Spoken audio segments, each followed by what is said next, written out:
Okay, good morning, everyone, and welcome to the Virginia City Council Committee of the Whole meeting. This is a regularly scheduled Committee of the Whole meeting. I will call this meeting to order. Today's date is Tuesday, October 6th, 2020. The time is 9 a.m. And we have in the audience today, as for our staff, we have Matt Reed from SCH, Eric Wedge from DSGW, Brian Lindsay, our city attorney, and Brian Silber, our Park and Rec director. And do we have anybody on the line making a presentation today, Britt? Yes, we have Pat Wirtz from Kraus Anderson. And Pat Wirtz is on the line participating from Zoom from Kraus Anderson, our construction manager at risk on the MEC project. Just a reminder to everybody who's here. Morning. Good morning. Good morning. Thank you. Just for everybody who's here today and those who are speaking, please speak loudly as you can, clearly as you can into the microphone. I know that we've had some challenges over the last few weeks for our city clerk, who is also monitoring and taking notes remotely. So just a reminder to keep your voice close to the microphone so it's clear for her to understand, particularly when and the important issues when we need to make motions and approvals, and so she gets them accurate. So she's asked me to ask you to please speak loudly and clearly into the microphone. So that being said, Pam, would you please take the roll call? Present. Present. Paulson. Present. Johnson. Absent. Beyondich. Present. Baranzelli. Present. And Cuffey. Present. Thank you. We'll move the committee, the whole agenda over to our city administrator, Britt C. Bennis. Britt? Thank you. The first item on the agenda is approve the following change orders for the MEC, and I will let Brian Silber, our Park and Recreation Director, go through the 5 of those change orders. Brian, I think we have the mic off. Good morning, Brian. Welcome once again. Thank you very much. Good morning. Bringing 5 change orders before the council today may appear a little bit scary and may be giving the impression that, oh no, things are going wrong at the site. That is very far from the truth. These are all change orders that we've known have been coming and are all change orders that are well within our project contingency and our budget. I would like to thank our design team and our contractors for all working together to minimize the negative impact of these change orders to our budget. Our design team has done a fantastic job of vetting out each and every one of these change orders to give us the best bang for our buck in each one of these change orders. Without further ado, I'll dive into our change orders and we'll go through them. Our first one is change order number 2, the revised radon mitigation system. And I'll let Pat weigh in on this to explain a little bit what the radon mitigation system is. Morning, Pat. Good morning. So part of, I guess, the radon mitigation system has to do with also underground piping and vent for, I guess, radon. So back when bid package 1 bid out for all the structural and bid package 2 was bid out, there are some certain details, I shouldn't say details, and Eric can chime in if you want as well, but there are certain things that weren't included in bid package 1, and then we had to add it in bid package 2, and there's a couple of things that we had to get cleared up. What's part of this change of the $49,000 value, we're going to proceed on time and material. So this should come in less. We've talked to and mechanical contractors as far as this work goes. And like I said, we'll track it on T&M, and then once that value comes in, it'll be revised. What this did is just kind of clean things up for mechanical electrical guys. Does that make sense? And radon mitigation is obviously a requirement in the construction phases of any project of this magnitude. Is that correct? This is Eric Wedge with DSGW Architects. It is a requirement of your B3 funding. It is not a typical requirement of a commercial type building, but because we fall under the B3 requirement, it is a requirement. Thank you. That was the clarification I was looking for. Thank you very much, Eric. Please continue. Thank you. Is that it on the first change order? Go ahead, Pat. I'd say any further questions? I just asked Pat if that was the total on the first change order, because we got to take these one at a time, I believe. Yes, unless the council has any questions. Okay, well, let's move. I would like to add some clarification. Okay, go ahead, and I Eric. think Pat said it, but he was breaking in and out. This is going to be hourly, not to exceed that number. So that number, we are hoping that we can put an eye on the contractor and make sure that that number comes back to the council less. So we're kind of asking for a range. So this would be up to that dollar amount. All right, thank you. Let's see if any of the other councilors have any questions. Councilor Paulson, any questions for Mr. Wirtz or Brian with respect to the first change order regarding the mitigation of radon system? I do. Thank you, Mayor. Can everyone hear me okay? We can, very clearly. Yes, very Okay. clear. Thank you. Sure thing. I do have a couple of questions. And I know that our funding was attached because of the B3 standard. And my question to Kraus Anderson would be, I'm not understanding why either in bid package 1 or bid package 2, that level for radon mitigation wasn't included when we knew B3 was the standard. Okay, thank you. I'm going to have to defer to Eric Wedge, the design on that question. Okay, Eric, would you please answer Councilor Paulson's question regarding that? And if you could speak into the microphone, I'd so appreciate it, Eric. Can you hear me? It was a means and methods. Pretty good. We had to add some additional ventilation fans and some additional piping as per the requirement. There was a slight disconnect between bid package 1 and bid package 2. This was cleaning this up and putting it in the correct bid package. And I can say that had it been in the correct bid package to begin with, your original bid price would have been approximately this dollar value higher. So in the future, I think what would be helpful for me personally would be to have the original bid package, or what the original, not only the quote, but what the HVAC system was, because I'm seeing the HVAC cost is $34,822. So I'm a little bit, I'm just a little concerned how we now have come to this point when B3 was the standard, and that's where our funding was kind of contingent upon meeting that standard.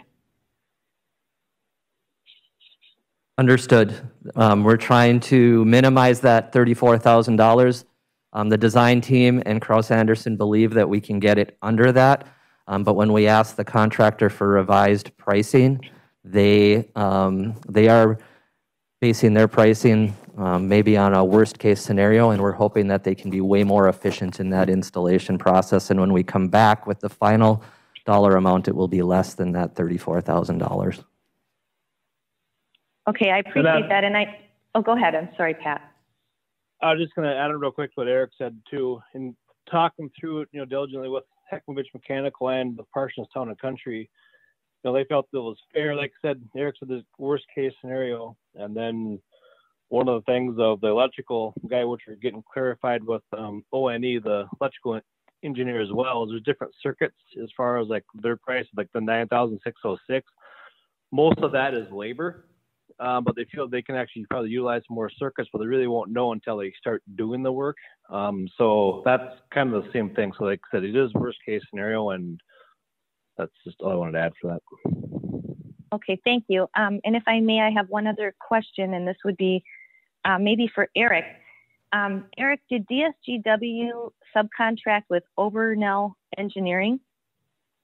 Yes, Obernell is a subcontractor of DSGW, similar to your civil engineering firm, SCH. Okay, I couldn't understand that clearly. I apologize.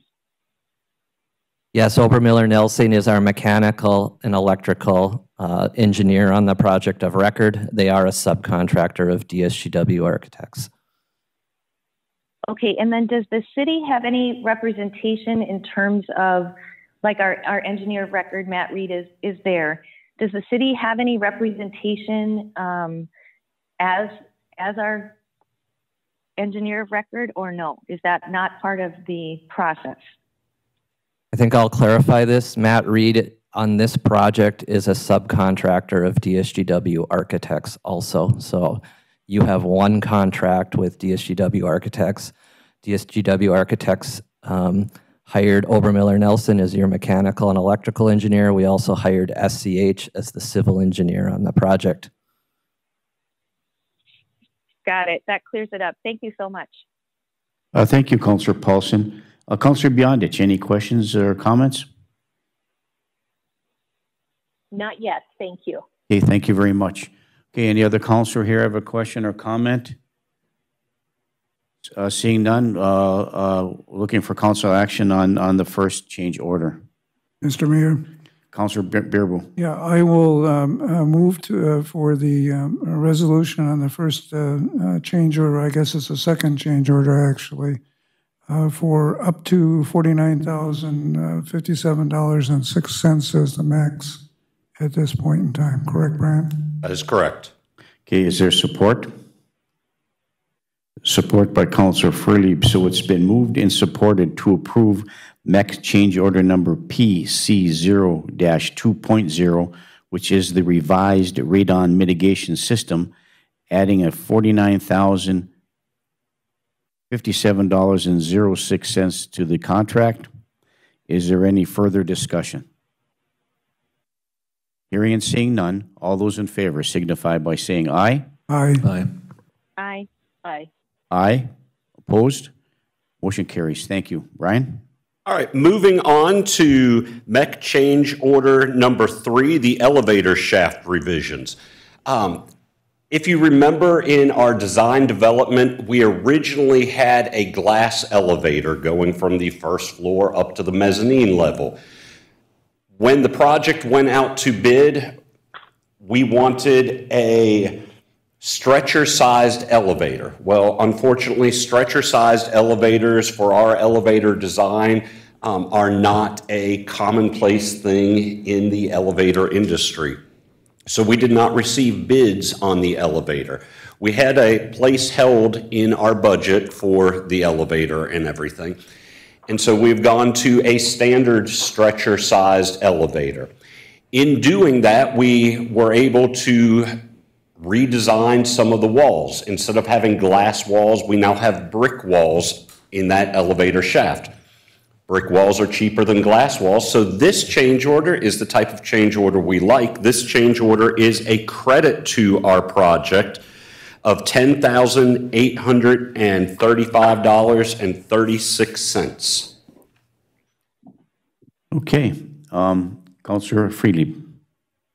Just out of curiosity, is it possible to have one window and 2 brick walls? Because I thought that would really be kind of a cool feature to be able to come up, look out on the arena as you're coming up in the elevator.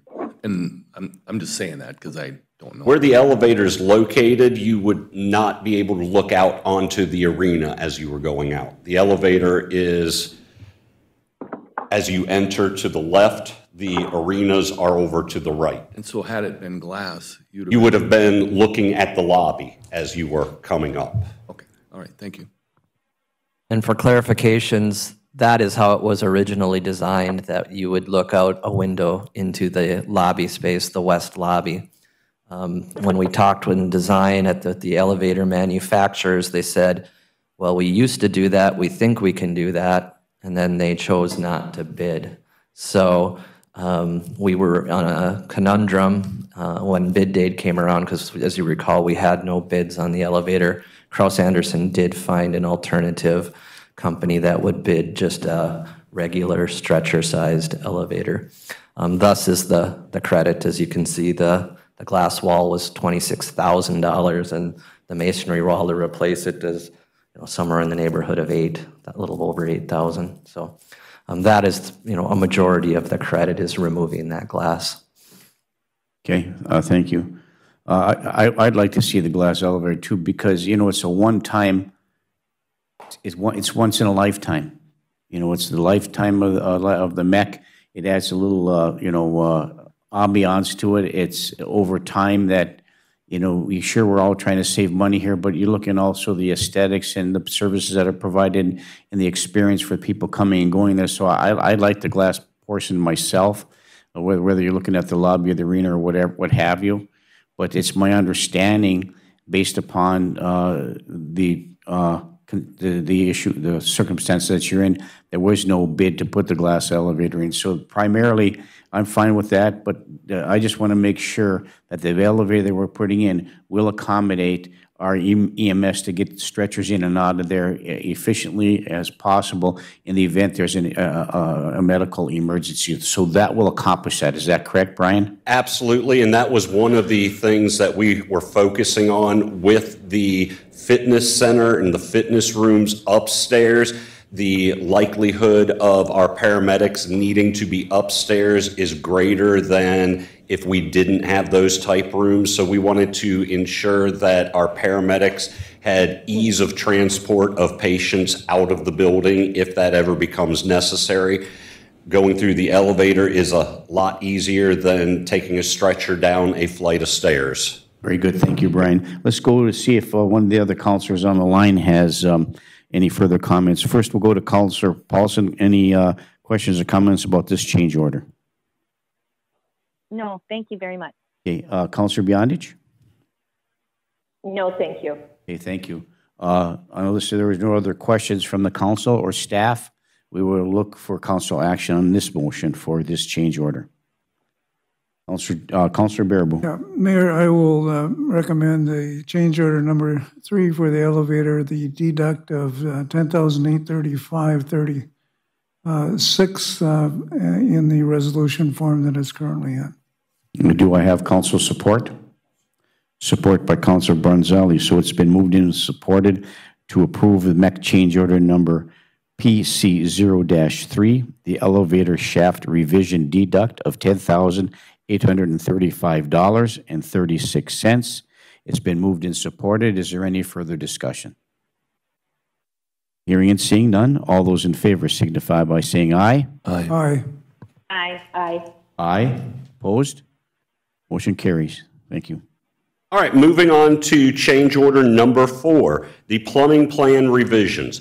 As you are well aware, all of our plans had to be submitted to the state of Minnesota for review, the health department and everything. After receiving those reviews, they did request some changes. So this change order reflects the changes that were requested or required by the state. It is a total change order of $4,910.02. And this will have all the plumbing within compliance for the state of Minnesota. Okay, thank you. Any questions or comments about this change order from the council who are present? Councilor Paulson, any questions about this change order? No, I'll move to approve the change order. Okay, Councilor Paulson moves to approve the change order. Is there support? I'll support. Support by Councilor Freely. Any further discussion? Councilor Beyondich?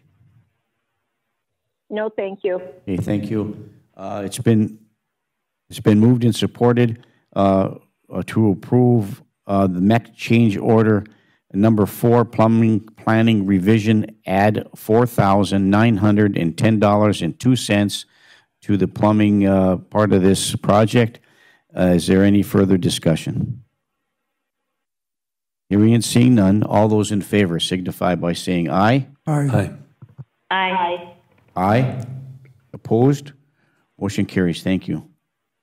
Okay, moving on to change order 9.1. That is the curtain wall details. This is an add of $60,923.87. A lot of this has to deal with the structure and steel that is needed, and I will let Eric address this for explaining where this change order came from and why it is necessary, and the history that they have gone through in vetting this out to get us to the lowest dollar figure possible. Thank you, Brian. Eric? So as the letter states in your packet, this is 3 parts. So the first part I will talk about, part 1, is when we designed the building, we talked with certain curtain wall window manufacturers. Through the bidding process, we ended up with a alternative manufacturer that was recommended low bid for the project. And it also deals with a little bit of coordination between bid package 1, the steel structure, and bid package 2. The structural engineer of our project through bid package 1 made the assumption that the curtain wall was going full height from first floor all the way up to the parapet. And that is not the case because we have a large canopy that sits out in front of the arena. And you cannot, we asked after bid package, in design of bid package 2, are you okay with a small gap between the window and the curtain wall? And the answer was no. We absolutely do not want any water dripping. So in bid package 2, we revised the documents to show an intermediate wall that the curtain wall would sit on. So you have the curtain wall broken up into a first level curtain wall and a second level curtain wall. So the item first one, that created additional wind loading on the building. And we have to add some additional steel because bid package 1 was already released. We have to add that additional steel to bid package 2 to accommodate this addition in bid package 2. Okay, thank you. Any questions? Well, I can keep going, or we can ask questions on the first portion of it. Let's go through the whole, all 3 there. We can ask questions as the change order of the whole. The second part is a means and methods. It also involves our commissioning agent and a better way to do compliance with our head detail for thermal performance of the building. So we are adding a silicone membrane at the head of the detail. It'll reduce the air infiltration in the building, and it'll provide a better thermal performance to better mitigate and better comply with B3. And the third part was when we were on site and several of the counselors were there, we had 4 color options for the color of the exterior frames. The base bid specification was written around the clear anodized, which was the white or the silver metal, and that option was thrown out, and the selected option was the black anodized frame, and that had an added cost of $9,000 to all of the windows on the mech, not just the curtain walls. All the windows will have the black anodized. It's a upcharge in the premium of a color.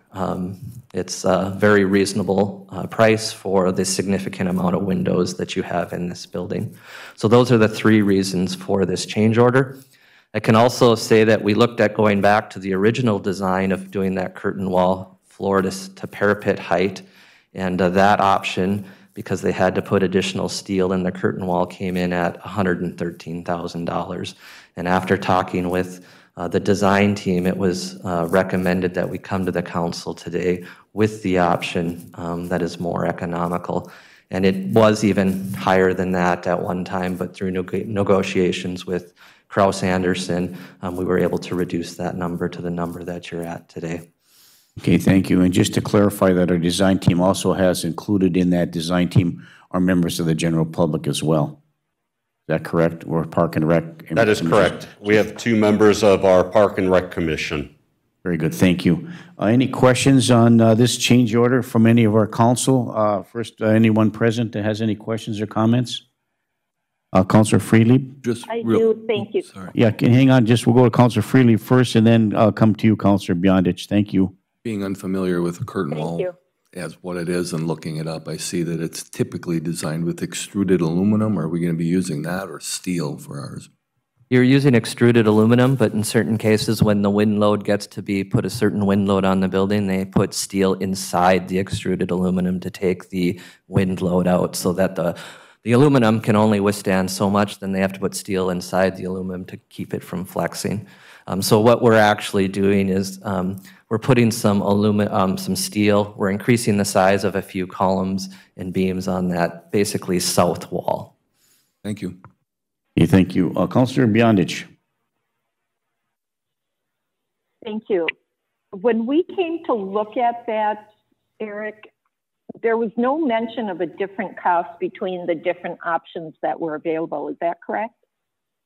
That is correct. If you guys would have selected brown, the number might have been different than the black. If you would have selected one of the other colors, it's not consistent. So once there was a selection made, we were able to quantify that with the glazing contractor on what that upcharge would be. Do you know what the cost difference would be between the options that we were given? I would have to revert to Pat Wirtz to see if there would be a significant difference between the bronze or the dark bronze and the black as far as an upcharge, and he may have to contact our glazing contractor, Anderson Glass. I can interrupt for a second, just Pat here. I do know that the price for medium bronze, the two options mainly was, I should say three options, the original, and then the medium bronze to the black anodized, and the medium bronze and black anodized were the same price. Thank you, Pat. Councilor Beyondich? So if we went with that darker, not the black, but that deeper color, there's a different price there? I think what Pat was saying is it would be a similar price. The same price between the brown and the black, Councilor Beyondich. Okay, do we have a chance to, I guess I didn't realize the cost difference when we were looking at that. Is there a chance that we can revisit this? Yep, absolutely. When okay, and the cost differences will be available at that time? Well, if you want to stay with the original, then roughly $9,000 or whatever the increase was, is in that ballpark, would be removed from this price. And if you were to go to medium bronze, we'd add that 9,000 back in. So the only way to really save the money is go back to the original clear anodized. But we are somewhat at the essence of time right now, as we do want to get this material ordered. The goal would be by the end of next week after full council approval at next Tuesday's meeting. But we can revise it. Yeah, if you guys want me to, absolutely I can. Just let me know. I know, I wish I would have known the cost difference going into this. So well, at the time going through it, we didn't know what the exact cost would be to go through the colors. So once we knew black anodized, then we got the final price. I guess I knew it was going to be a cost increase. I apologize. I should have shared that with you when we were on site for that day. Okay, I would like to revisit that and relook at things. I mean, that's a significant amount of money just to go with that. So I would really like to relook at those samples against the brick, and maybe adjust what we would be doing. And we can set up another design team meeting for later this week to make that determination before next week's Committee of the Whole meeting. Okay. Yeah, that would be great. Okay. Thank you, Councilor Beyondich. I'm going to move for council action on this particular change order. If it passes, it passes. If it doesn't, it doesn't. Or if we table this or move forward with it till the next council meeting to make a final decision on the change order, we can do that. So I'll leave that to the council for their action, and we'll base our vote on the resolution moving forward. Councilor Bearable. Yeah, I personally don't want to mess around with this because of the time constraints. The aesthetics of having a color that will stand out in that building is really important. That first one that was just basically not a color doesn't sit well with aesthetics in my book. You need, if you're going to do this building right, have the good aesthetics on it. And that's my position. $9,000, this is covered in our contingency, so I'm not even worried about that. I'm for approving this and going forward. And if the design team looks at it, it's still got to come back to the council for approval. So they can look at it this week if they want to, but I want the aesthetics to look really nice on that building. Thank you. Okay, are you prepared to make a motion one way or the other, Councilor Bearable? I certainly am. I'm sorry, who's that? Councilor Beyond? Councilor Paulson. Yes, Councilor Paulson, go ahead. Thank you. If I don't mean to interrupt, but I do have a question then, Pat and Eric, on the line item. Is that under entrances and storefronts, Anderson Glass Company, in the amount of $20,142.60? That's correct, but there's added price on it as well. Like Eric had mentioned too, you have the silicone at the head and a few other components too that comprise that price. Okay, so of that 20,000, the 9,000 is included. That's correct. Okay, and then the other expenses, mainly the steel package. And again, my question would be, I mean, I can appreciate, you know, you came across a gap and we don't want that gap. But in that design process, wasn't that flushed out back then? And again, if we're looking to that B3 standard, I would have assumed that we would have known what was needed in terms of steel and structure. So I'm going to answer the question. It's a coordination issue between bid package 1 had already been released, and we had already received bids back on it when we made changes to bid package 2. So yes, we could have, before we presented the whole budget to the council, made a change at that time, and we have been working diligently on this for about a month to bring you the best value price. So this could have come to the council potentially earlier. It's just flushing out all the options. Again, if you would have had, if it would have been coordinated to reduce that gap in bid package 1, this price increase of $30,000 would have been there for the weight of the steel to begin with. So your bid package 1 prices would have been $30,000 more.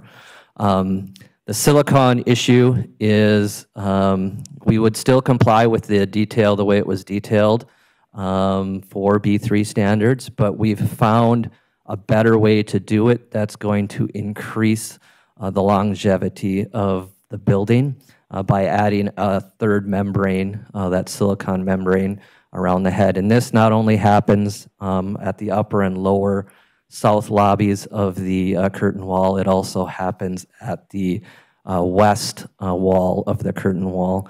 And Kraus Anderson was the one that brought this as a recommendation to the design team of a better detail to do it. As you recall, we're a three-legged team: the owner, the design team, and the construction manager. And at the end of the day, we want to provide the best product for you longevity-wise.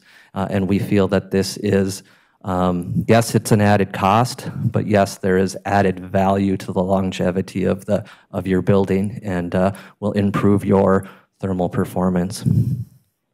Thank you, Eric. And I really appreciate all the work that each leg is doing, Eric. It's just some of those questions I feel like, you know, we need to have answered if we do have the question.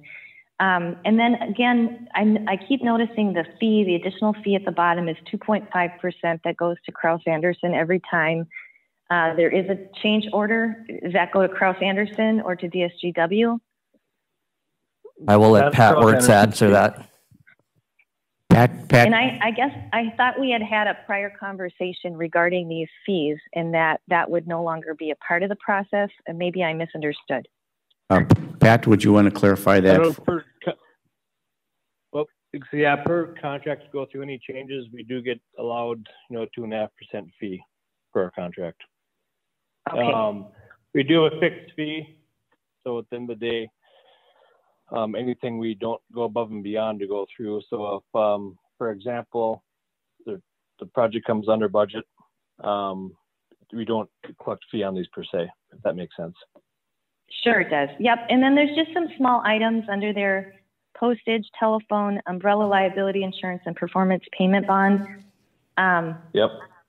Are those liability insurance and performance payment bonds, are those because they're subcontractors involved? Well, it's all part of to go through our auto allocations. If you go back to our original contract, those are all job cost based. So if our contract value increases, so would our umbrella liability.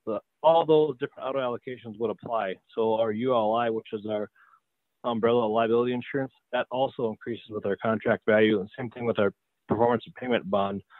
So at the end of the day, if our contract does truly increase when the project is complete, then we would have to pay our surety company for a P&P bond additional money. If it does not increase that overall, then we do not have to pay that money. Okay, thanks for that explanation. And if you look at different billings to go through, it's all basically actual cost, GMP, part of our guaranteed maximum price. So it's all just everything what the actual cost is, that's what we get paid for. Okay, thank you so much, Pat. Yes, thank you, Councilor Paulson. Any other questions or comments from the council or staff before we look for council action on this change order? Seeing none, Councilor Baraboo. Yeah, I'll make a motion that we approve this change order. What is it, number 5 or 4? 9.1. 9.1. Oh, 9.1, I'm sorry. I missed it there. Contingent upon the design team looking at it in a meeting this week and bringing it back for final approval to the full council meeting next week. Okay, it's been moved by Councilor Baraboo. Is there support? Support by Councilor Bonzelli to approve MEC change order number PCO-9.1, the curtain wall details add of $60,923.87 to the project, contingent upon the design team meeting and bringing back to the council the final recommendation with respect to this. This is just a recommendation, moving the change order to the council, which can change for final approval at the next council meeting, which is scheduled for next Tuesday. So it's been moved and supported. Is there any further discussion? Hearing and seeing none, all those in favor signify by saying aye. Aye. Aye. Aye. Aye. Opposed? Motion carries. Thank you. All right, moving on to the final change order for today. This is the big one that we have. This is change order number 12.1, the soil correction at the west parking lot around the building, the ring road, and plaza. It is an add of $134,132.00. This is the scary change order that we've been working through. If you remember, here a few weeks ago, we came and did an emergency change order for around $49,000 to do some soil corrections in the west parking lot. Well, as we did those soil corrections, we also discovered that the amount of sand that we expected to find in that west parking lot was not there. We were expecting to find between 4 and 6 feet of sand. We found 4 or less feet of sand. So in order for us to have a parking lot that will withstand the winters and the changing soil conditions, the rising and falling, and the frost that we do receive, we want to ensure that we have a adequate or better than adequate base underneath not only the parking lot, but that emergency ring road around the building. Also, our plaza area in the front, this is going to be a showpiece for the facility of this plaza that we can do some outdoor events and expand for pre-event locations. So we don't want that outdoor plaza to be shifting and cracking and falling apart. So essentially our choice is that we can roll the dice and not do it, and then here 5-10 years from now be coming back and having to rip up the parking lot and ring road, which is going to cost significantly more than $130,000. Probably move the decimal place in the wrong direction that we want to go, or we can go ahead and do the project correct at this point. I will let both DSGW and KA weigh in on any additional things that I may have overlooked or misstated in my presentation. Thank you, Brian. I think we're pretty clear about what we need to be doing with respect to the soil corrections. My question to you is, before we go to the rest of the council, is that the $49,000 we approved as an emergency, is that $49,000, is this 134 in addition to the 49,000? That is in addition to. That 49,000 was at the far west portion of it. This is covering everything else ground-wise within the project. When we presented that 49,000, it was just for this one area. We did say that there was the chance and possibility that as we explored throughout the rest of that parking lot area, ring road, and everything, that we would have additional change orders. This is that additional change order.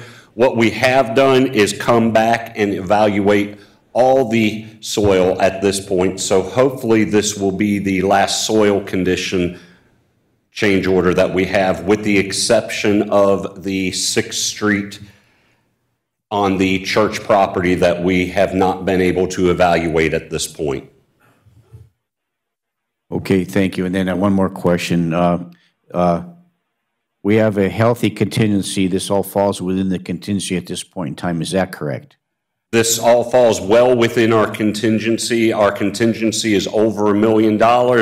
At the end of today, we will have used probably about 250 of it. So we've used less than a quarter of that contingency. Our goal is still to not use the contingency, but that's what the contingency is for, is when we find these things, or when we find something that we want to change to improve the project, we can use that contingency. Thank you very much, Brian. Councilor Paulson, any questions with respect to this final change order? I actually do. Let me get back into my packet. I'm sorry. Sure. When we had done the initial, or when Cross Anderson had done the initial dig up, and there was some dollars that were conveyed over from the IRRB, would there be any additional dollars that we could request? I know this, I don't even think this is completely adjacent to that location, but maybe it is. And if that's the case, would there be an additional request we could ask to help in this mitigation process? I believe, Councilor Paulson, we do have dollars that have been allocated or promised or set aside by the IRRB for a couple of things. The first, I think, was demolition money for the Ewens Field project. And secondly, there's some additional money from called site preparation money that could be, it's supposed to be coming in I think after the first of this year. And also, go ahead, Brian. Could you infrastructure money, which we were using for that water line, connecting that in. The IRRB does infrastructure stuff. IRRB really does not do parking lot projects. We're using the IRRB money for the roadway and the water line because those are infrastructure projects.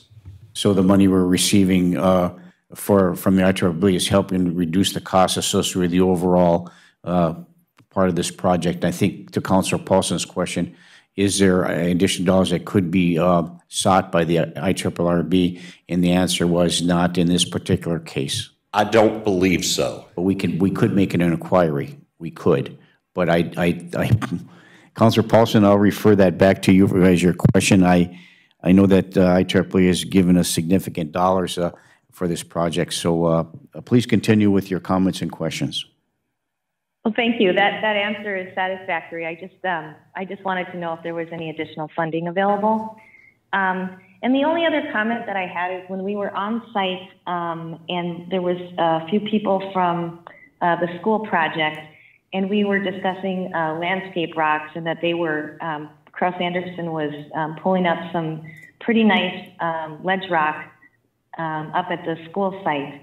And I had asked if it would be a possibility that we maybe get a donation, if possible, from that location. I don't know if it would be a dialogue with the school, but that we could possibly use some of those landscape rocks, or the ledge rock that they're pulling out, that they're not using for backfill, to enhance our facade at the miners at the MEC project.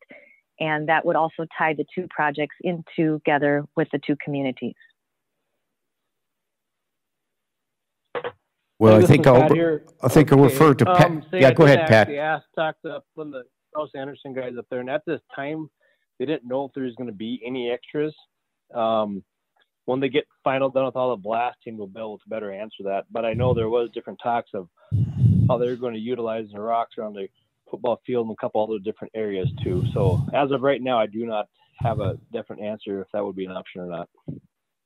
Okay, and if it would be possible to have that dialogue, I don't know if that would be Brian or between Cross Anderson project managers between the two projects, but I would like to see that avenue explored if possible. Eric? Okay, we'll do. Okay. Yes, Councilor Paulson, I'll set up a coordination meeting between the two Cross Andersons and invite Brian to that meeting, and we will see if we can get some collaboration if there is any excess rock that they are going to be excavating off a site, and rather than excavate it and take it to a boneyard, see if they can't find a location at the MEC project where we can put it. I will tell you that the two buildings. That sounds great. I will tell you that the two buildings originally have the same landscape architect, Todd Hallinan, and both of them have already in your bid prices some exposed ledge rock that is coming to the site specifically on our project in the plaza area. So I think there are going to be some synergies between the two projects having not exactly a similar facade, but a similar landscape package. Thanks for that, Eric. Okay, thank you, Councilor Paulson. Councilor Beyondich, any questions or comments regarding this last change order? I do, thank you. I was wondering if we would be able to get updated list on our contingency fund and what is in there and what we've already paid for, just so we have a running total of that. Yes, we can definitely provide you with that. Thank you. Okay, thank you. Okay, did we have, has Councilor Freely? So this is primarily fill, like we're just going to be, I mean, is there further excavation and then fill, or? The excavation has all been done. What we're doing now is putting in the base. And what is that base? Is it tailings or is it, what exactly? I'll let Matt Reed discuss that from an engineering standpoint. It's just a sand base, Counselor. It's what you typically put in. We call it select granular borrow. It's a finer graded material. It's finer than like what Class 5 would be, but that's the base material. Then the Class 5 goes on top of that, and the blacktop goes on top of that. So, I mean, in this area, so often like taconite fill, taconite tailings is used. Is that less? Is it less usable, or is, because I understand there's like unlimited supplies of that can potentially be used, but, and maybe even expense free, is that a reality, or is that just something you don't use for this type of construction? No, they could use that, but, and sometimes Yulin or other contractors in our area have used them and have access to them. I don't know where Cross Anderson is gonna work with their subs to get all that material from, but that's kind of up to them where they get it from. It's not free, though. Oh, okay. All right. Thank you. Okay, thank you, Councilor Freely. Pam, refresh my memory. Do we have a motion and a second on the floor with respect to this change order? We do not at this point, but we also, with this motion, would like permission to proceed with work immediately. Okay, thank you. Okay, so that clarifies that. Looking for a motion from the council. I would move that we approve this change order to continue the progress on the project in a timely fashion. Moved by Councilor Freely. Is there support? Support by Councilor Barnzelli. Okay, there's a motion on the floor moved and supported for the MEC change order PC 012-1, which is the soil corrections at the West Lot Building, Ring Road, and Plaza, adding $132 to the project, which will come out of the contingency fund. And part of that motion is to also have Kraus Anderson and our design team provide an update for the council with respect to the contingency fund, the expenses up to date. Is there any further discussion? And for authorization for this, once this change order is approved, or if it is approved, then construction will be started immediately. So any further discussion? I have one other question, Mayor. Yes, Councilor Paulson. Thank you. Under the description on earthwork and utilities package, and that total is $150,499.36. Is it broken out anywhere what part is earthwork and what part is utilities?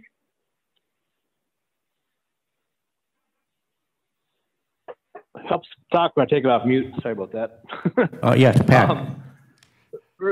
No, there's no utilities in it. That's just a description because TNT, the subcontractor, they're hired to do all the utilities as well. But that is all for like the fill and the sand they're adding on the street and the fabric. The credit comes in because we had TNT install the fabric versus wasabi bituminous, and that was the credit we got back from it. That's why there's a credit there. Does that answer your question? Yes, thanks so much. Appreciate it. Okay, thank you. Okay, so it's been moved and supported to approve this change order, which I've described earlier for Pam for the minutes. Is there any further discussion? Hearing and seeing none, all those in favor signify by saying aye. Aye. Aye. Aye. Aye. Opposed? Motion carries. Thank you. Anything else, Brian? Yes, if it's okay, I'd like to move item number 15, the review and discuss the logo for the Miners Entertainment and Convention Center. Okay, let me, if I may, I don't who's sitting in the back? Paul Moe for the Tackle one, number 5. Can we do that one first? Sure. Let's get Paul Moe off the hot seat here. On the hot seat and off to go. On the hot seat, yeah. Paul, I'm sorry for that large discussion, but we'll move you up. We're moving up item number 5, which is review the resolution approving the quotes from Tackle Farms for loading, hauling, and land applying biosolids. There's in our packet, there is information about that contract. Paul? I'm just here if you had any questions. This is an annual thing we do. We had 2 bids this year, one from Tackle and one from Fergus Pumps. Fergus Pumps did not include loading the trucks. Tackle is hauling and loading all the biosalts. And Tackle Farms has been historically our contractor for the last few.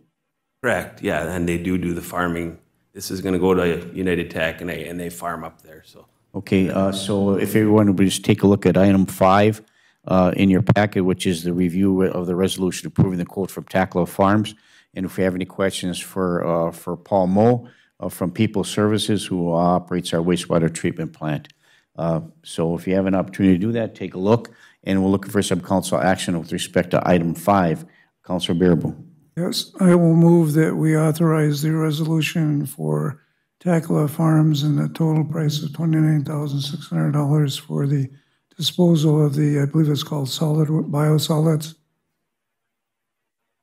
Okay, it's been moved by Councillor Baraboo and supported by Councillor Barnzelli to approve the quote from Tackalaw Farms for the loading, hauling, and land applying of the biosolids in the amount of $29,600. Is there any further discussion?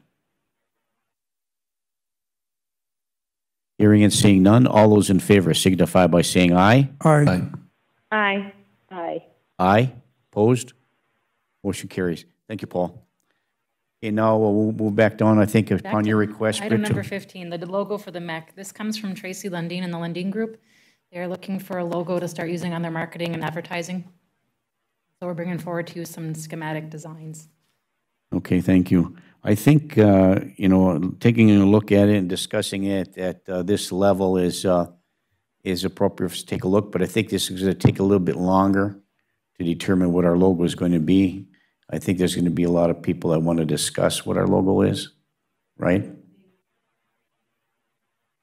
Yeah, I realize that, Yeah, but they're no, trying to get marketing out.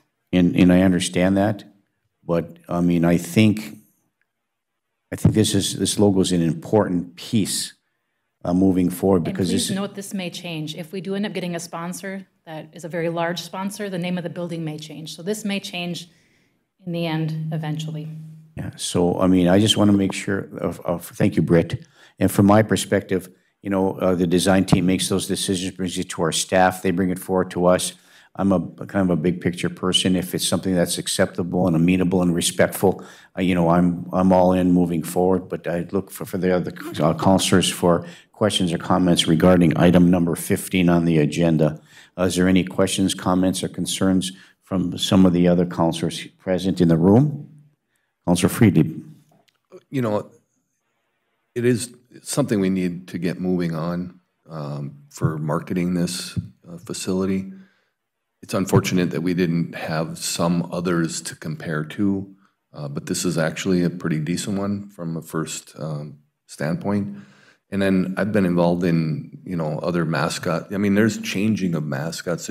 There's variations that can occur over the course of time, so it's not fixed and solid, but for the beginning of this project and to begin the marketing, I think it's a viable and reasonable logo to be utilizing for this time frame.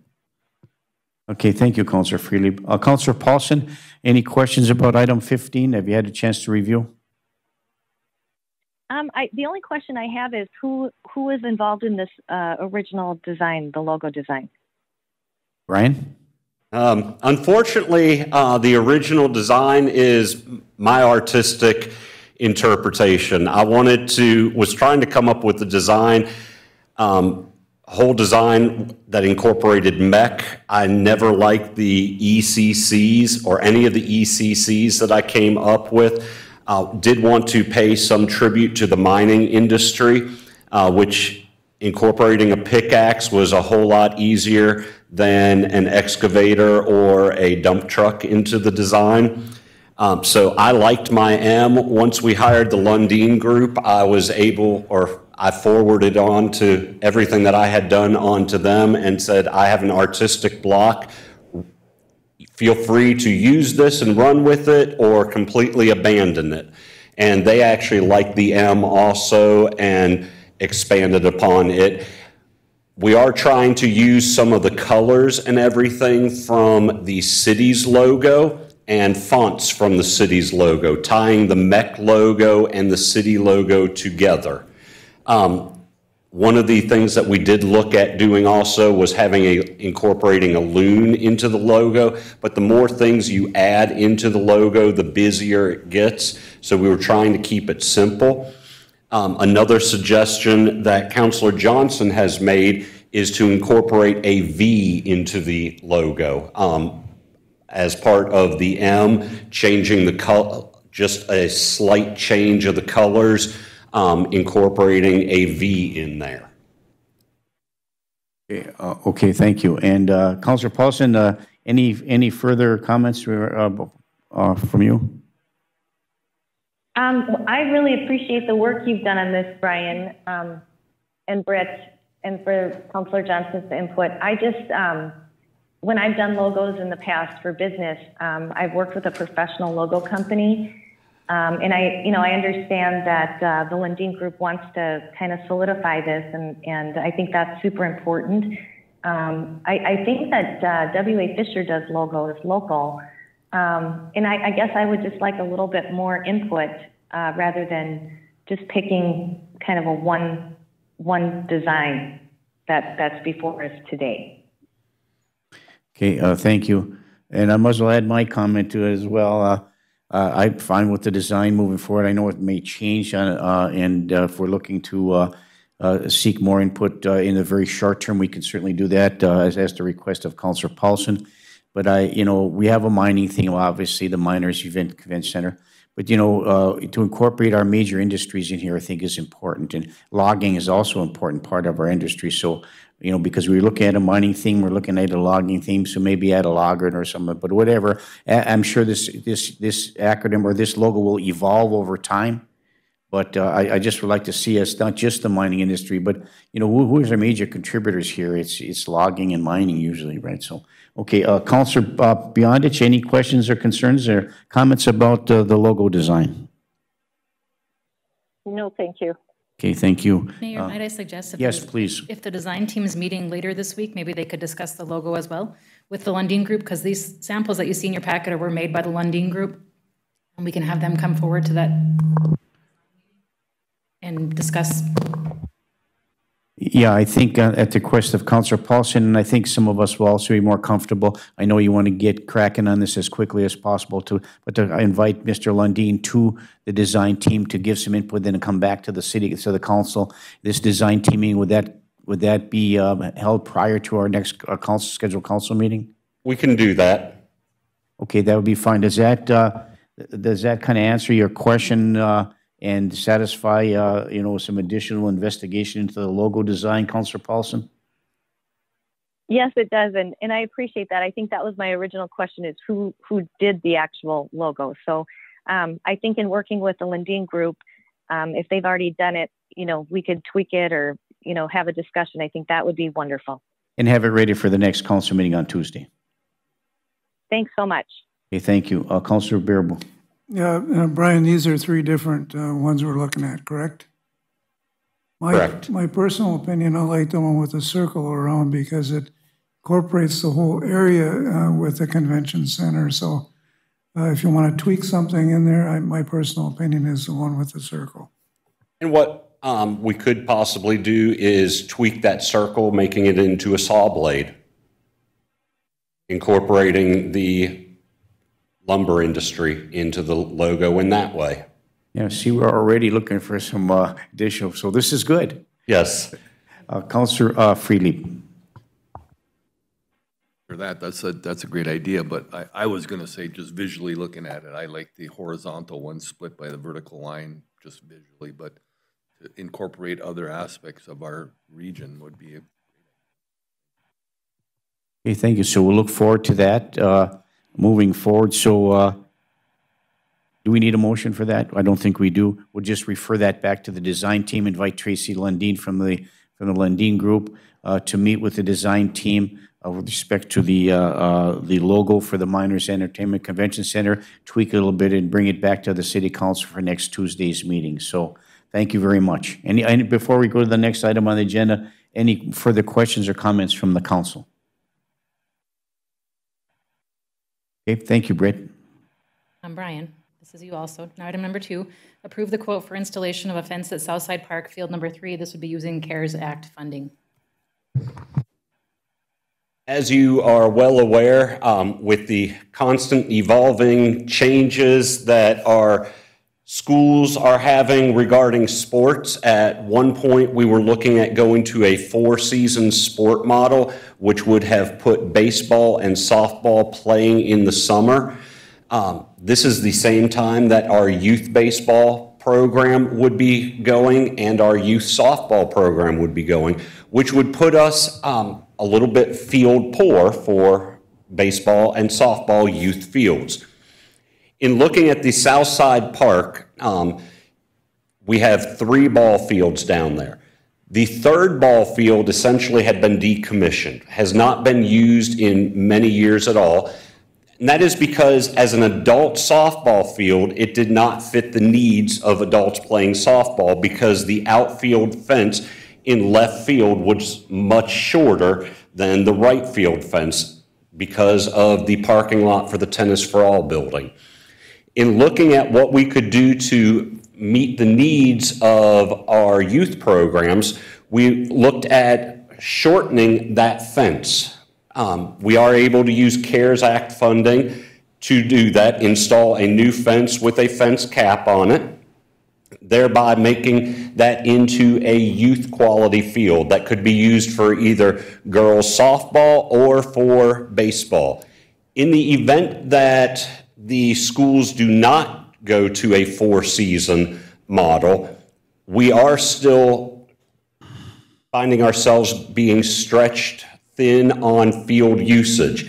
And in talking with our youth baseball program, they would still utilize that field even if we were not in a high school 4-season model for their T-ball program. So this field will be put back into use, and utilizing the CARES Act funding for the installation of this fence would be a benefit to our community. Okay, thank you, Brian. Very well explained. Is there any questions or comments or action by the council? I have a question. Yes, Councilor Paulson. Thank you, Mayor. I have brought this up a couple different times, and maybe now would be a great time to revisit the need for those bleachers in the south side field are pretty dilapidated and don't adhere to social distancing for even players. Would this be a time to look at social distancing bleachers similar to the ones that you put up in Alcott? Yes, we could. I think that would be something that would be prudent if you're looking at youth sports and families coming together, where each family is considered a unit. And I don't know how many those benches. I think they're a 2-tiered type of a bleacher bench. Yes. In Alcott, is that correct, Brian? The ones in Alcott are 4-tiered. Are they 4? Yes. But I think if we could explore that, where you could cluster people, in terms of families and coming to actually watch their child or children play sports, instead of standing around or, I mean, if people can bring chairs, obviously, but if this is some way that we could use CARES grant funding for social distancing in the future, I think that's something that we should look into at this time. I can definitely get some pricing together for bleacher units to bring to the next committee of the whole meeting. I appreciate that. Okay, very good. So we're looking at expanding, exploring our options for some additional seating as being proffered by Councilor Paulson. We'll hold that. We could just direct staff to do that without a motion, but we need to make a motion on this particular topic, which is the item number 3 on the agenda, which is the approval of the quote for installation of the fence of the Southside Park Fields 3 for CARES Act funding. And I want to add that there are other communities throughout the United States and in the state of Minnesota that has been doing some similar things with their recreation programs. Councilor Paulson mentioned everybody brings their own chairs, but they purchased, I don't know how many chairs for people to utilize, and then of course they sanitized them when they got done, and they were easily given to people who were, and they would use them, and then they would be sanitized them and stored again for future use at some future time. So there are a lot of innovative ways out there. This is one of them moving forward. So I'm looking for action from the council regarding item 3. Mayor, I'd make a motion, but I'll move to approve. further discussion, if I may. Okay, Councilor Paulson moves to approve item number 3, which is approve the quote for installation of fence of Southside Park Field 3 using CARES Act funding. I'm understanding it's supported by Councilor Freely with further discussion. There's significant difference between the two estimates, and so I'm just wondering which one you would prefer. I mean, they seem to be similar in scope. They are both identical in scope. Spoke with both the contractors that submitted estimates to us. We are comparing apples to apples in these. Why the discrepancy? I'm not exactly sure. We're looking at the same gauge fence with the same quality fence capping. They both include the foul poles. We're going with Iron Oaks. I would recommend the lower of the two quotes. Okay, thank you. Was that a support for the discussion? Okay, thank you. Motion by Councilor Baraboo? No, motion by Councilor Paulson, excuse me, I apologize.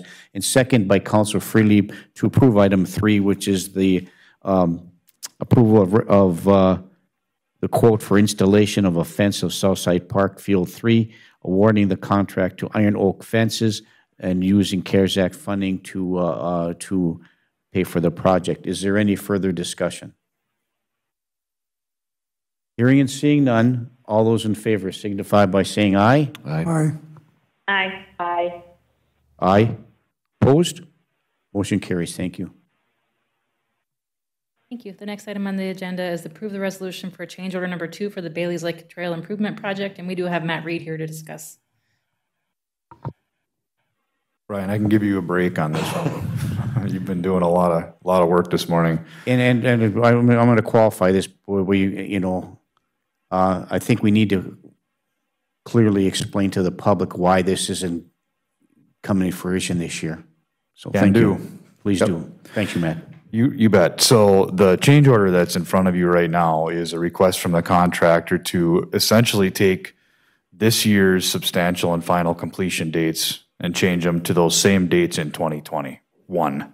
Instead of 2020, be 2021. They were planning on getting started this year. They moved some of their equipment over, and then we did not have the easements that we needed for them to complete the entire project. And so they didn't feel it was in their best interest, the city's best interest, anybody's best interest to start the project. And I agree with them. We made the right decision there until they had all the easements in place. And that way they could come up, they're not gonna piecemeal it, they're not gonna tear out some and put some back, and then end up having a chopped up project when it was all done. So they wanna be able to come up, take everything out, put everything back. And they just, obviously with the weather and the timing of the year now, we're running out of time. We do have 3 of the 5 easements secured now, but there's still one that we do not, and one that is pending. So they may yet come and do the tree clearing this fall, or a little bit later this winter, early winter. They aren't gonna grub anything, they're not gonna pull any stumps or anything like that that's gonna cause any spring erosion, but they might come and cut the trees down that need to come down as part of the project. Other than that, we won't expect to see any other activity there this year. They'll fire up right away in the spring and get after it like they had intended to do this year. So within the change order, the dates, and then they also requested a nominal $2,500 mobilization addition for having to mow a second time. And my opinion on that is that's pretty reasonable. They did bring their equipment in here one time, and then they had to pick it up and take it to another job, and then they'll bring it back. So I actually personally thought it was gonna be a little higher than that. So I was pleased to see that it came in where it was. So did I explain it well enough, Mayor? I think so. And just to add on to that, to improve the integrity of the project, we did get that, was it $550,000 from LCCMR? Yep. And so, and to ensure the integrity of that grant, assuring that we're using this grant money, we started the project moving forward. We have some time in which to complete it, so that's number one. Number two, I don't think we anticipated the difficulties in getting these easements moving forward. Sometimes it is quick, and sometimes you have an unanticipated delay. In this particular case, it was an unanticipated delay. We still have 2 easements to acquire. So by allowing this mobilization fee and moving the project dates for next year just makes sense. We want to make sure we have all our ducks in a row, but we are complying with the requirements of the LCCMR grant, and also making sure that we're doing everything that we can to ensure the integrity of the project. So thank you for explaining to that, Matt, very clearly. We'll move to go ahead, Matt. Yeah, if I could, I just want to add so that everybody understands there will probably be a forthcoming application for payment from the contractor for some materials on hand for the street light or the trail lighting and some of those. If you recall, way back in the spring, we talked about that. And those light fixtures and those poles take a long time to get. So they're just now starting to come in. As we suspected, they would be late fall when they'd be able to get those installed. So I told them to keep those coming so that next spring when they're ready to put them up, they could. So the contractor's gonna store those for the winter, but there will be a forthcoming application for payment for the materials on hand so they can pay their suppliers. So when you guys see that come through, you'll know what that's for. Thank you, Matt. Thank you that makes sense. I do have a question. Oh, yes, Britt? Matt, the existing poles are on the ground next to the trail. Are they going to remove them, or do we need to remove them, or what's the plan for those? No, that's up to them to remove them. I'll talk to them about that. They did go pull some of the silt fence too, that, Brian, you had mentioned that they did get that out of the way now. And I'll mention the poles to them as well. If there's still some laying out there, they'll go get them. Thank you, Britt. Thank you, Matt. Councilor Freely. Yeah, I was going to mention the same thing. We walk around there frequently, and those fallen posts it's garbage lying there. And then the other thing I have a bit of a concern about is the concrete supports from the poles actually have like 3-inch rebar sticking up out of them, like somebody on a bicycle could tumble into that. I mean, if there's a way that they can either cover that or cut that off or make it less potentially imposing to injury for somebody. I'll talk to them about that. Thank you. Thank you, Councilor Freely. We'll go to the other councilors that are remote. Councilor Paulson, any questions about this request for number 3, which is change order for the Bailey Lakes Improvement Project? No, and Matt, I really appreciate the explanation. Okay. Thank you. Councilor Beyondich. No, thank you. Okay, thank you. We're looking for council action with regards to item number 3. I'm sorry. Yes, item number 3. Councilor Baraboo. Yeah, I'll move that we authorize the change order for the $2,500 and the extension of the contract. It would be correct to 2021. Okay, moved by Councilor Baraboo and supported by Councilor Barnzelli. Is there any further discussion? Councilor Freely. Can we just quickly make that contingent upon them removing those poles and potentially making it safer on those posts, or whatever you call them, like those concrete, what are they? Foundations, I guess. The laid foundations, yeah. I guess you could make a contingent if you want to. I don't think that's necessary. They'll take care of it, I'm confident. Okay, thank you. Just keep us informed when they do remove them. Thank you. It's been moved and supported. Is there any further discussion? Councilor Baraboo. Matt, just one question. With this extension, are they going to hold their bid prices, or are they going to increase them? Because you don't know what's going to happen with the blacktop and stuff that's going on that trail and stuff. No, I specifically asked them if they had any cost increases they were going to request or anything, and that's where the $2,500 mobilization came from. Okay, thank you. Yes, good question. Thank you, Councilor Baraboo. Moved and supported. Is there any further discussion? Hearing and seeing none, all those in favor signify by saying aye. Aye. Aye. Aye. Aye. Opposed? Motion carries. Item number 4 is the capital equipment purchase request for the police department, and there's 2 of them. The first one's for 25 new model Taser 7s, and then the second one is for digital evidence management system, and we have Chief Mattson here to discuss these requests. Chief, if we come forward, and as you're coming forward, I just want to clarify, and after step, I'll make a phone call as a legislator, give me a call, so I'll turn it back over to Councilor Baraboo and our city administrator continue to run the meeting. But before you go, I want to say that these 25 tasers, there has to be a way that we can apply for a grant and look for some method. I know we put a lot of burden on our staff, but to find a way in which to fund these things all at one time. To make this a 5-year period, every single police officer under the use of force statute, under the use of force continuum, under new changes in the state law with respect to duty to intercede and all those kind of things that are coming forward, that they have to have the tools necessary. By passing one teaser on to another after each shift doesn't make any sense to me. Every other police department they have their own taser systems. I made some inquiries after looking at this packet, and we need to do something to ensure that we make sure that we do it all at one shot. I know it's a lot of money, but I think we can look for some grants with respect to that, and you as well. So that being said, I'm going to step out just for a few minutes. Chief, welcome, and then if you could explain the rest of the council the need for those. Thank you.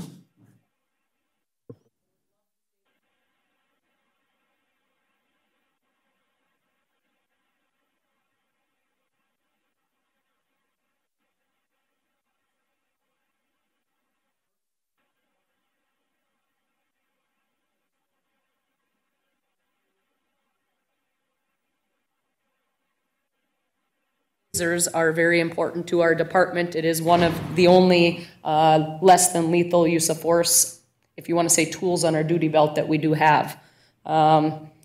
We have around 22 currently, and yes, the one I actually have in my office is about 8 years old, and they no longer make batteries for the 26 models due to the use of service technology. As things improve, newer makes and models of the Taser have come out. Taser is now owned by Axiom. I reached out to them. Per unit price, as the mayor said, I would like to get a Taser for each and every officer. These new Taser 7s fire a long-range cartridge, and they also have a short-range cartridge on them, which compared to the old ones, there's more of a cartridge cost. I had Taser run to outright purchase these that are about $1,720 a unit times 25. With that being said, we would need training cartridges. Every year we have to fire 2 training cartridges off at a price of $38 per piece. So to round that, that's about $80 per officer on top of that, just for training purposes, and then to reincorporate having the live fire 2 at $38 a piece in hand in their duty belt, plus having extras if we have deployments.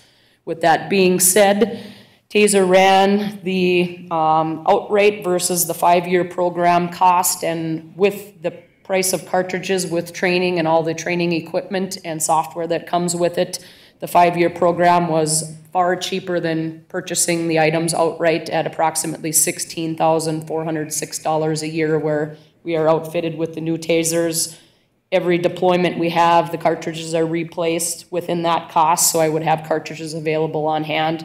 The training software, the holster for the new Tasers, and like I said, all the equipment that we would need for the training purposes. There is a hefty cost to it, but with the new legislative reform, this is one of the, if you want to say, more cost-effective measures than us going to less than lethal ammunition with other options, which hopefully down the road we can look at when financially we are able to do so. But these Tasers are used a lot more frequently than any other, if you want to say, equipment we have on our duty belt.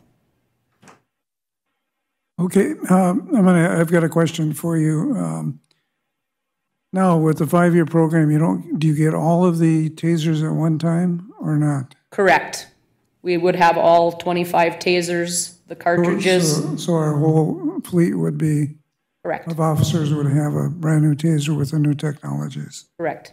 Because I believe the other ones are so old that they're worthless anymore. They are. I will get a few dollars for the X26P models we have that are a little newer than the X26 on trade-in. But yeah, the old ones they won't even take back. The normal life is what, about 5 years on those? Correct, yep. So we'd be looking at a program 5-6 years down the road again. Yep. Basically a revolving lease.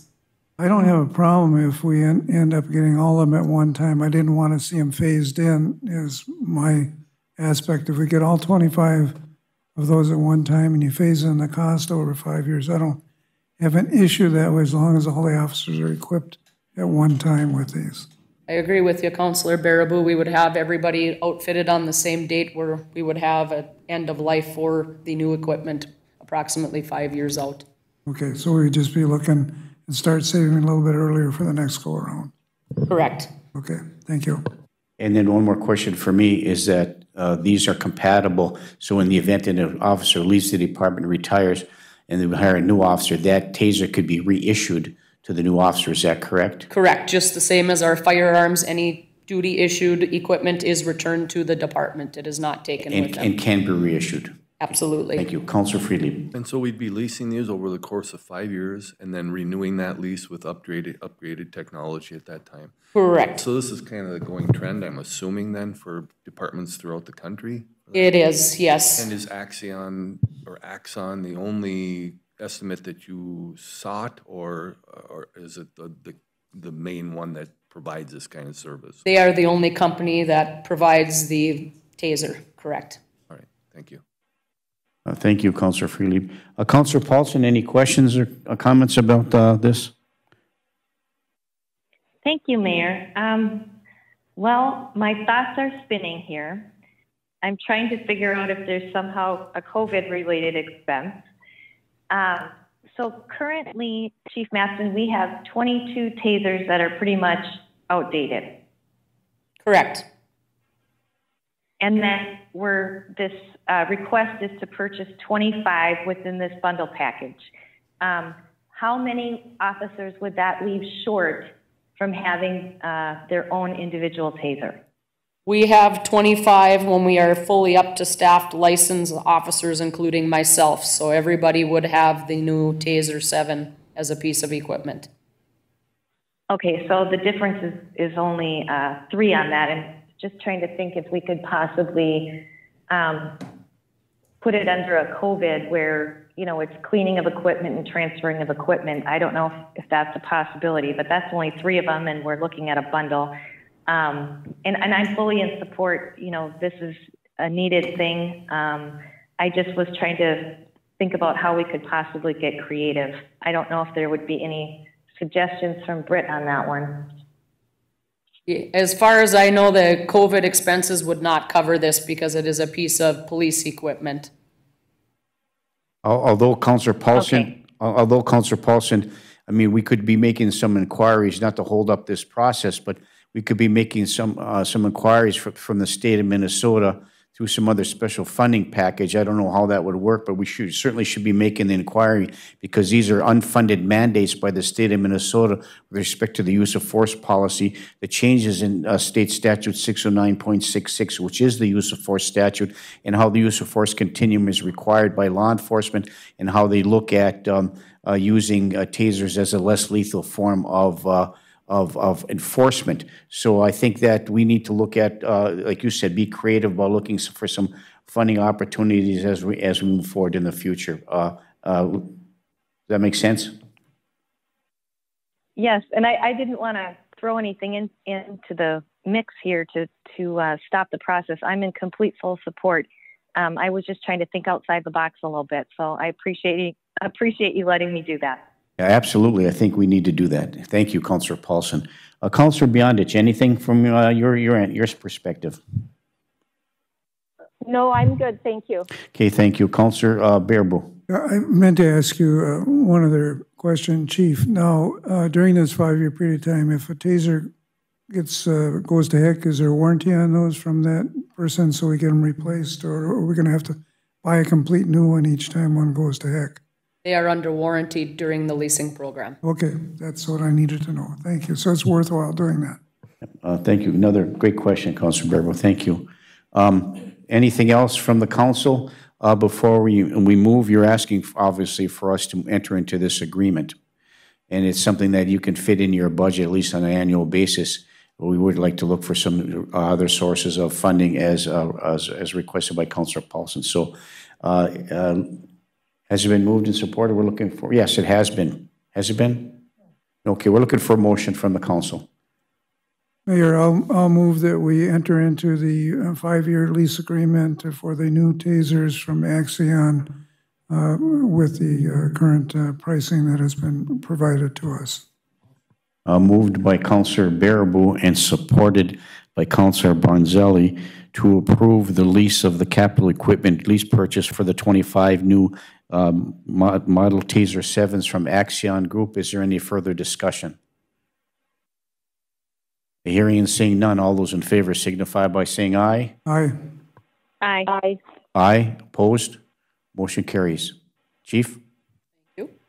Second item, Police Department unexpected cost that came up is a digital evidence management program system. The courthouse that we do all of our prosecuting, or I should say 90%, we do have a city attorney too that we retain for smaller cases. They are changing how they are accepting evidence.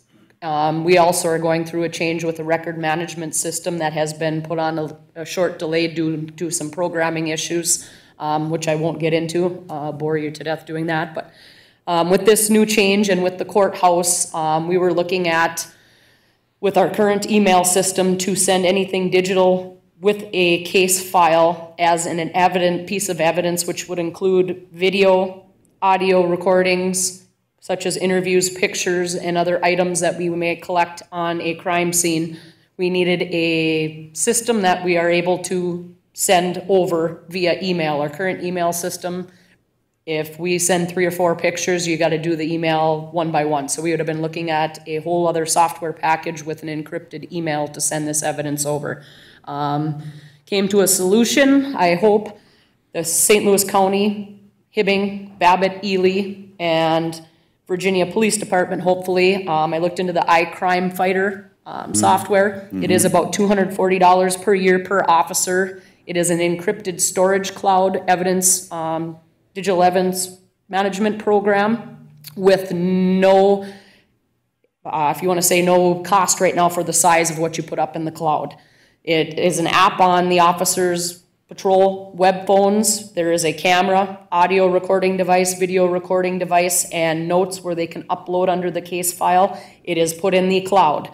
From there, we can log on to the system from a laptop computer or in their squad cars, and with how they're classified under the case file, a case number, or if they use a last name, I can hit a hyperlink and immediately send that over to the courthouse for charging that piece of evidence. So it would take, I guess, a portion of 2 problems that we were looking at here were costly measures. If we would have went backwards, I'd be buying numerous CD discs to burn these pictures, videos on. Then we have to make copies for the defense attorney, prosecuting attorney, and hand deliver them over to the courthouse. Which we do now, or did before. Did before, exactly. And I do not want to go backwards. I would like to go forwards with this. With this system also, one-time link if we're sharing agency to agency. If we have a universal burglary case that is involved with Hibbing, we can share case files and evidence agency to agency. We go to Walmart or Target, they get a one-time link, say we needed to get video surveillance of somebody that's shoplifted there. They also can upload to our system with the one-time link where it's under that case file again, and with one remote hit, it goes over to the courthouse collected within that case file. So with the changes, of electronic charging, as has been going on for a while now, and so this is another what we consider to be an unfunded mandate, a requirement that we need to do. And so you not only need to access you also have to have an encrypted, protected delivery method in which to do so. The system does that. So you have to maintain the integrity of the evidence that you collect. You have to ensure there's a chain of custody moving forward so that's acceptable by the courts. So this system provides all those things. Absolutely, right. A history log, call log, the encryption, who's accessed under what case file. So yes, it is all presented in a professional, as under the court proceedings, to discovery methods. So I anticipate a question would be why should every officer have access to it? Because every officer has a case file.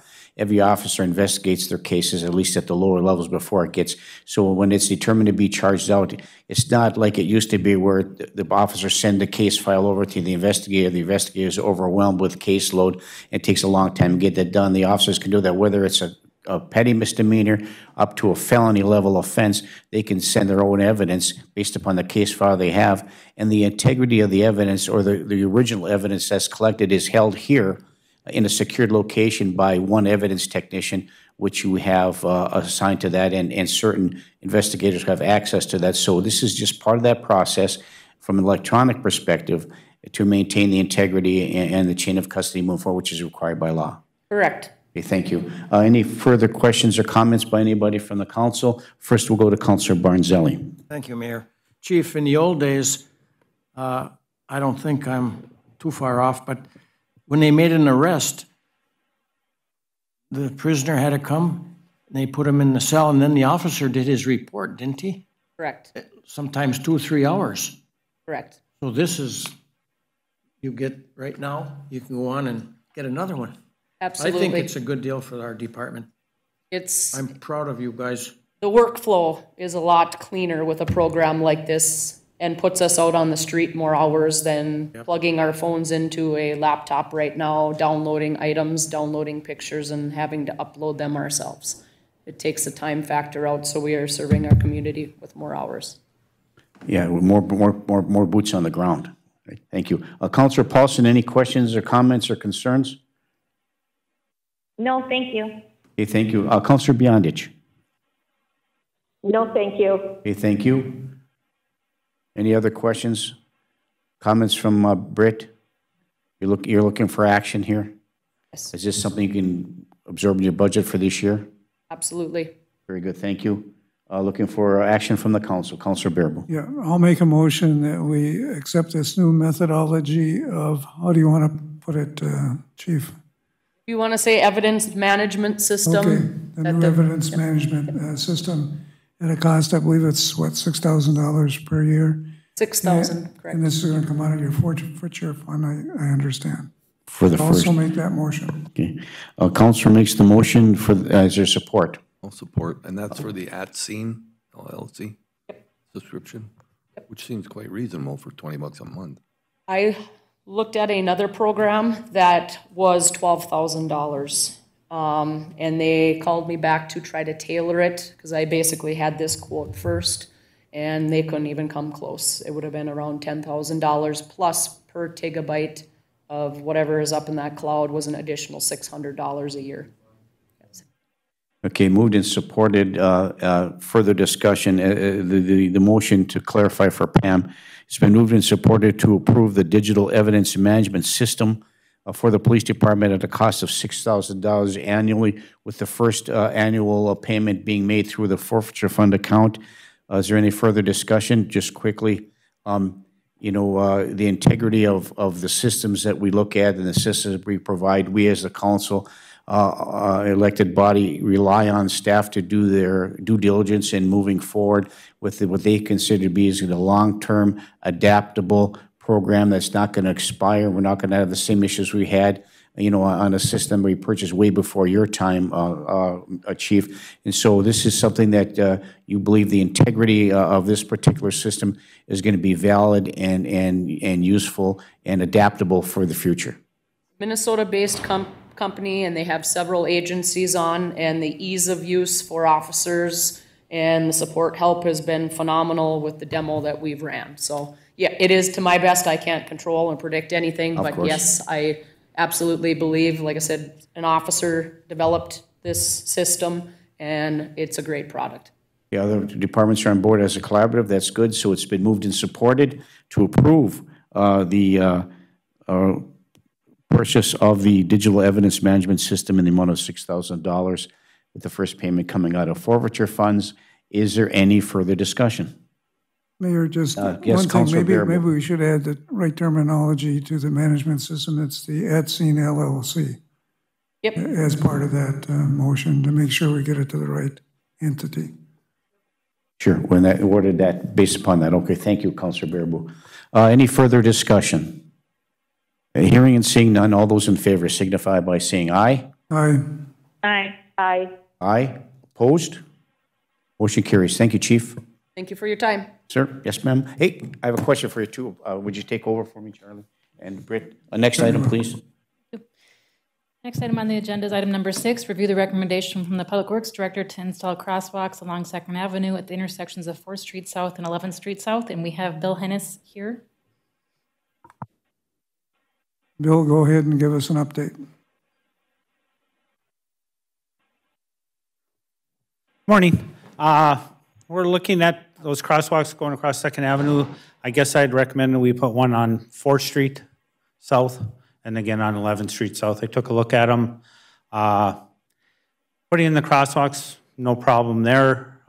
If you still want to proceed with the blinking pedestrian crossing signs in lieu of just the plain signage, they're about $1,200 for the 110 if we can find a outlet to plug into. Otherwise, they're about $1,500 a piece for the ones that would go off solar power.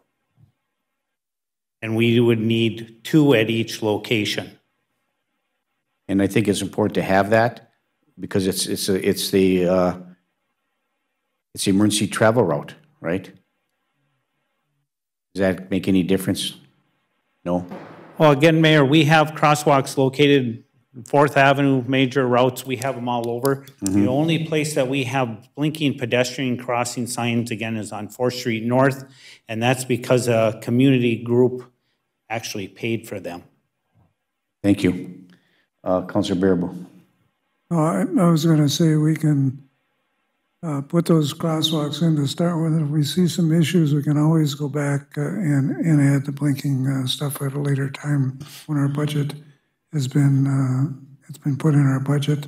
It isn't in there for 2021 at this point. That's about $6,000 additional dollars. So I would make a motion that we put those crosswalks at 4th Street South and 11th Street South for pedestrians. Okay, moved by Councilor Baraboo. Is there support? I'll support. Support by Councilor Freely. Further discussion. Bill? Mayor and Council, with your permission, being the limited nice days we have coming forward, I'd ask your permission that we start moving forward with doing the painting in lieu of waiting until next week after the council. We have a couple of nice days coming up the rest of this week, and I'd like to have the crews go out and start painting them as soon as possible. Yeah, do we have to waive the resolution? Do we need one of those? Great. No, I think if it's just part of the understanding of the motion that he's going to start immediately due to weather. Very good. It was a great week this week, so good time to do Okay, it. that's part of the motion. There was a motion in support. Further discussion. Councilor Paulson, any questions about the crosswalk request? No, I'm good with this, and I'm glad we're doing it. Thank you. Yes, thank you. Councilor Beyondich. No, thank you. Okay, thank you very much. Moved and supported. Is there any further discussion? Hearing and seeing none, all those in favor signify by saying aye. Aye. Aye. Aye. Aye. Opposed? Motion carries. The next item on the agenda is approve the resolution for the maintenance striping program with St. Louis County. I think they should do this for free because they raised their tipping fees, but that, now this is a matter of public rate. I mean, I'm only joking. I'm only joking. Okay. Bill? Mayor and Council, again, this is our annual striping fund we go through every year. We put in the maximum amount that we can actually do, not knowing what road construction is going to be going through for next year. I think there's about $14,000 worth of proposed work to be done. Normally, we don't come close to that amount because, again, you know, we're tearing up streets. We look at our long-term goal if we're going to do something, and being we don't have that exactly worked out, that's why that amount is so much. I think last year it amounted to about $8,000 or $9,000 total. Very good. Thank you. Motion? I'll make a motion to approve the resolution for the maintenance striping program with St. Louis County. Move to approve by Councilor Freely. Is there support? Support by Councilor Barnzelli. So it's been moved and supported to approve the resolution for the maintenance striping program with St. Louis County, which we do on an annual basis, pursuant to our previous years and at the request and consideration of our Park and our Public Works Director, Bill Hennis. Is there any further discussion? Hearing and seeing none, all those in favor signify by saying aye. Aye. Aye. Aye. Aye. Opposed? Motion carries. Thank you. Item number 8 is a request for handicap parking spaces at 126 and 128 5th Street South. Okay, we've all read the letter in the file. I know this is we get these requests periodically over time. There's an issue we'll be discussing relating to, you know, who gets to use them, well, how does it affect calendar parking, all those considerations, and that's usually done through street and alley, which we're discussing right now. Councilor Baraboo. Yeah, you know, these temporary, because they are just temporary handicap parking slots, we normally, if it's one individual asking for, we never allow 2 handicap parking spots for one individual. We normally will authorize 1, and we do send out letters notifying them in the wintertime they got to move from side to side the streets, or they're going to get ticketed because they can't be there with snow removal. So they can basically only use that handicap slot every other day in the winter months. I don't have an issue, but I'm against, as chair of Street and Alley, authorizing 2 handicap temporary spots, because it would be temporary. Once that person either leaves that address, I don't believe they have 2 houses there from looking at that area. I think it's only 1. I wouldn't have a problem with a temporary one unless our Public Works Director has an issue with it. Bill, do you have an issue with it?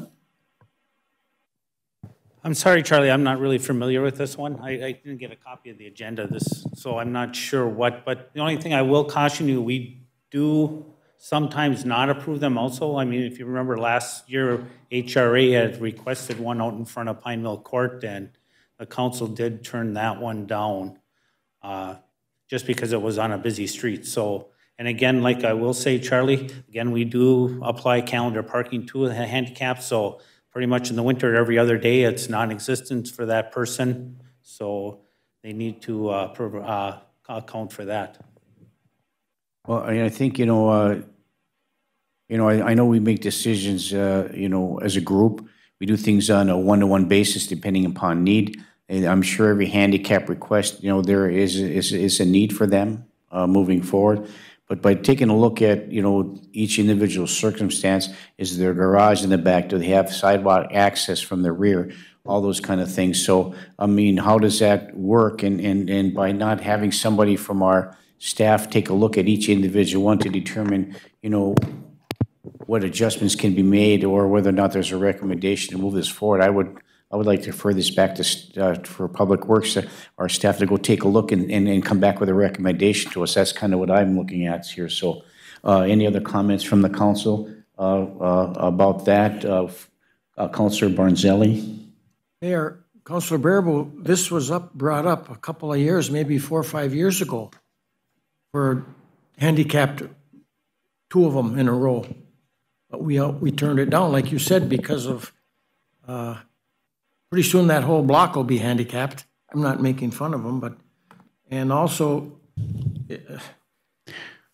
we only put it for 1, and I'd like to go back to stay where it is with 1. Thank you. Well, the letter does say, that there's 3 big trucks parked up there. She can't park there. I think that's what she's looking for there. So that's why I think we need some investigation by staff to determine a reasonable way in which to help accommodate her in some way or shape or form. So that's what I'm looking at here. So, Councilor Barabo? Yeah, I don't know if we need an exact motion to do this. We just direct staff to take a look and bring it back to the council meeting next week. If you got time to do that, Bill, to just give Britt a recommendation, and then we'll look at it. I'll go by and look also as chairman of the Street and Alley. Thank you. Councilor Paulson, any questions about this issue?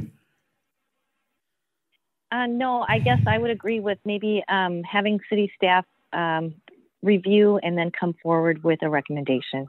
Okay, very good. Thank you. Councilor Bionich? No, thank you. Okay, we refer that back to staff for investigation and bring it back to the council for a recommendation. So thank you. Item number 9 is approve the proposed amendment to the cooperative construction agreement with Minnesota Department of Transportation. And I'm assuming that either Matt or Bill can help with this one.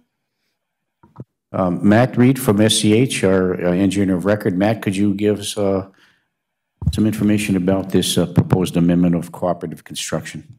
Sure. So the city signed the original cooperative construction agreement. This is for the work that's being done out on Highway 53 with the signals. And originally, MnDOT had come forward. This has been bounced back and forth a couple different times internally with them, where the city would have cost participation and the city wouldn't have cost participation.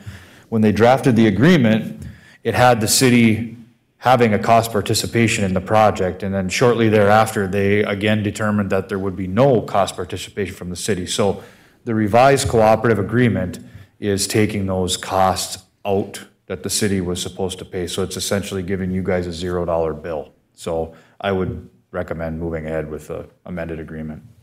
Okay, I'm looking for a quick recommendation here.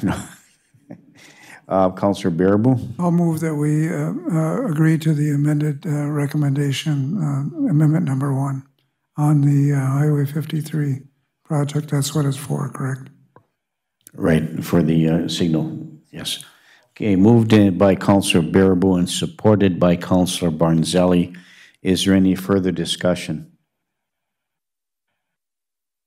Hearing and seeing none, all those in favor signify by saying aye. Aye.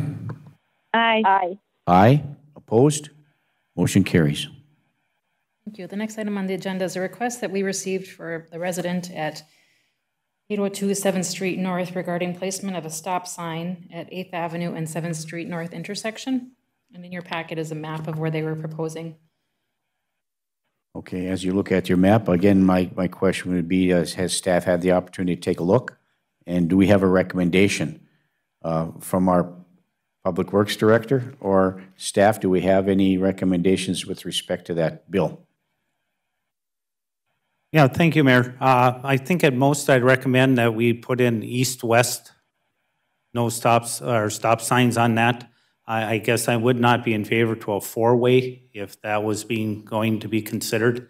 Right now, I don't think the traffic flow would warrant that. I mean, you're really coming out of an alley from the south, and you have very limited traffic even coming from the north. From what I understand, majority of the concern is the east-west traffic. So at most, I would move forward with the two for the east-west movement.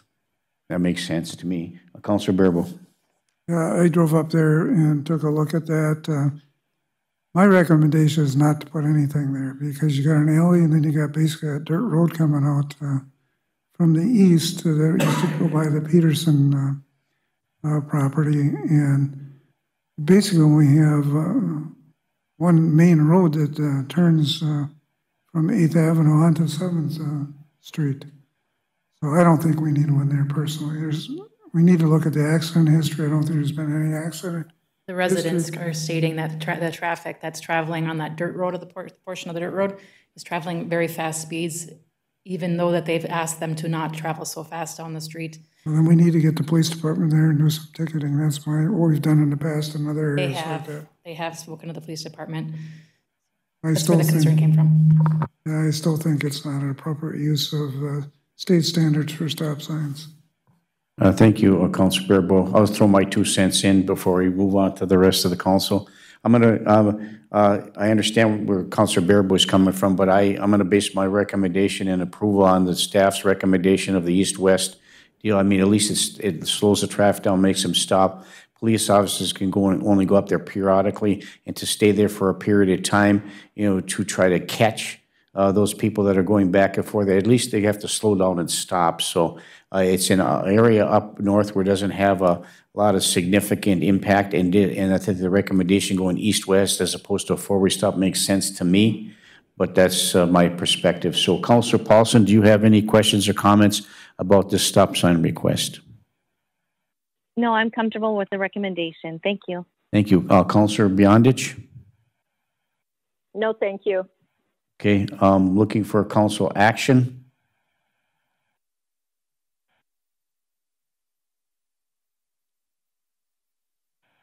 Do we have any council action with respect to this request? Okay, I'll refer to Brian Liz. Can I make a motion as the mayor? Or does that have to come from?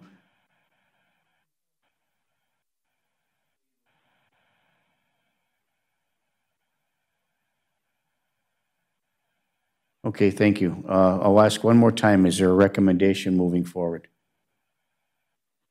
I'll move.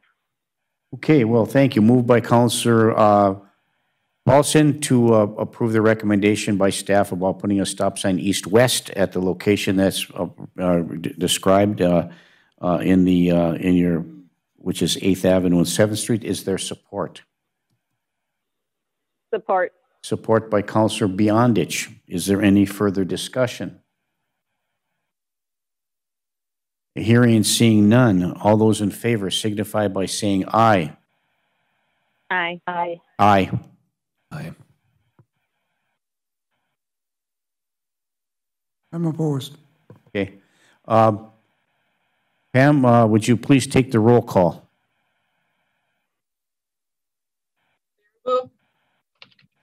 Ooh. You. Oh, no. Caribou? No. Okay.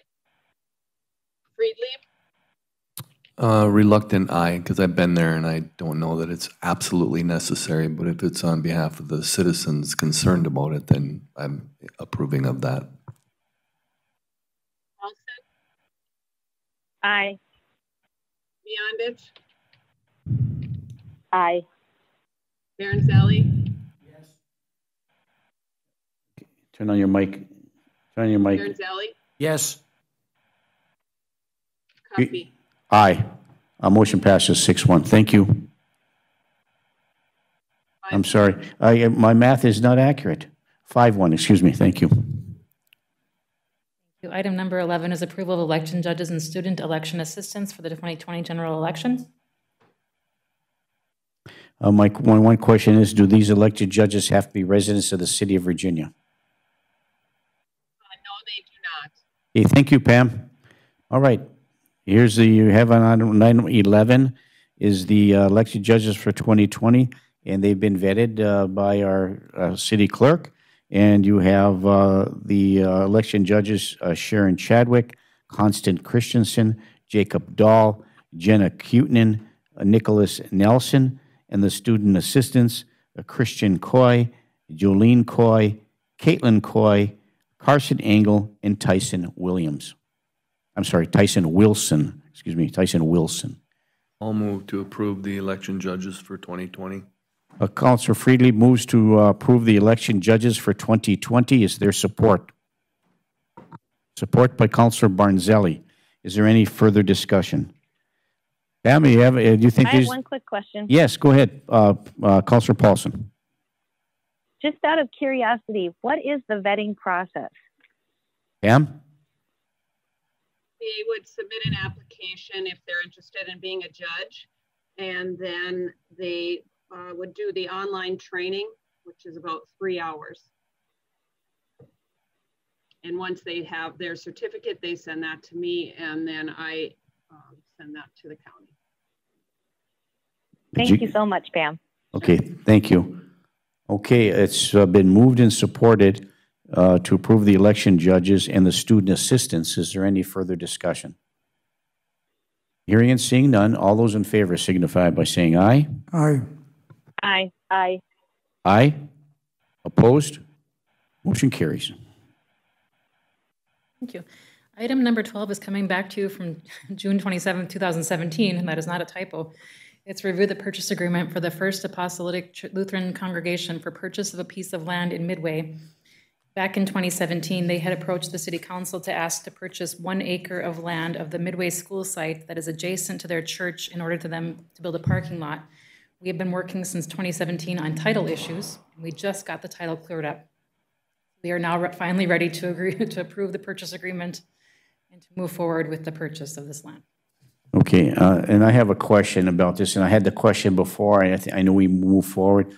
You know, I know that this is a parcel of property that's been sitting vacant for a long time, for the old Midway school site, and we haven't done anything with it. However, you know, clearing up the titles and those kind of things, we own that property. My only question is that by approving this acreage, 0.9 acres, I think it is, for, does that have any adverse effect on access to and the development of that parcel of property beyond what they're requesting? None whatsoever. None whatsoever. Very good. Thank you. So as we're looking at this, we're looking for the rest of the council for consideration and an approval of this request. I think we preliminarily approved it back in June, and now we do have 2017. June 27th of 2017. We finally got the title issues resolved, which is sometimes a long and arduous process. Very long and arduous process. Yes, and so now they're ready to move forward, and I think from my perspective, we should honor our obligation to do so. Any comments or questions or concerns or action from the City Council? Councilor Friedli. Has there been any change in, like, are they still interested in purchasing it? They are still interested. They're still interested in the $10,000 that they offered for the 1 acre, and they did all the survey work as part of the process. So that acreage is, I guess I can't really picture it in my mind, but it does not impose upon future development to the south Correct. of the church. Correct. And when we, back in 2017, when we met with the church, we actually talked about putting a road in that goes around past their parcel. The road would be this way. Oh, it's the red highlighted Red area spot there? is what they're That's looking to almost an purchase. acre? Right next to the church? Right next to the church. They're already using it. So if Which would be on the if you've gone to north- the church on Sunday, they already park there. It's the northwest side of the church then? Correct. All right, thank you. Thank you, Councilor Friedli. I would go ahead then and make a motion to proceed with allowing the purchase of that parcel That's been in the works for the last 3 years. Thank you. Moved by Councilor Philippe to approve the item number 11, number 12 on the agenda, which is the purchase agreement for the First Apostolic Lutheran Congregation for the purchase of land in Midway, which is 0.9 acres. It is in your packet in the amount of $10,000. Is there any further discussion? I'm sorry, it's moved. Is there support? Sorry. I'll support for discussion, Mayor. Thank you. Supported by Councilor Paulson for discussion. Further discussion? Councilor Paulson. Thank you. So once we approve this and it moves forward to the next council meeting, then is that the first reading, or would the first reading follow that? That would be the first reading. Okay, thank you for that. Thank you. Okay, thank you. All right. So it's been moved and supported. Any further discussion? So once again, it's to move the purchase agreement with the First Apostolic Lutheran Congregation for the purchase of land in Midway, 0.9 acres in your packet in the amount of $10,000. It's from our 6/27/2017 council meeting. It will be referred to the council meeting this next Tuesday as the first reading. Is there any further discussion? Hearing and seeing none, all those in favor signify by saying aye. Aye. Aye. Aye. Aye. Opposed? Motion carries. Thank you. Item number 13 is a request from AAOA to solidify the use of land in Alcott Park. They currently have a piece of land that is near the greenhouse that they use for a food forest, and they are applying for a grant, and part of the grant condition was that they have to show that they have the ability and the right to use the land, and so they need a lease agreement to allow that usage. And so with respect to this grant, if you could answer this question for me, Britt, I think 10 years is a long time, with all due respect, with respect to a lease, because things can change in 10 years. And so, so as part of the grant application, to show they have use of this, is there a requirement as to a length of time this lease has to be done before this grant can be awarded? I know that. That's a great question. You know, that'd be something we could probably find out. I mean, you know, they're doing a lot of great work up there at the greenhouse, in the food forest there. I have no problem with it myself, but when you're entering into an agreement for a period of 10 years, I think could change over that 10-year period. And so I'd like to see us take a look at maybe making an adjustment from 10 years to a lower, a shorter period of time, but that's just my perspective. So any further comments or questions from the council? We'll go to first Councilor Paulson. Yeah, I think that 10 years should be maybe looked into, and also the dollar amount, is that current with the $1 that they've been paying per year up until this point? Yes. Yes. And is that typical of a lease of property that the city has done in the past? I think what we're doing here, Councilor Paulson, is, the greenhouse is taking that over. They've doing all that kind of work for us. They do things inside and outside, but this is separate. This is the AEOA. So I guess your question is valid. The point, obviously, I'd like to know that as well. You know, do we typically do that? And so what about the food forest elsewhere? The gardens? What are in there? We don't charge for that either.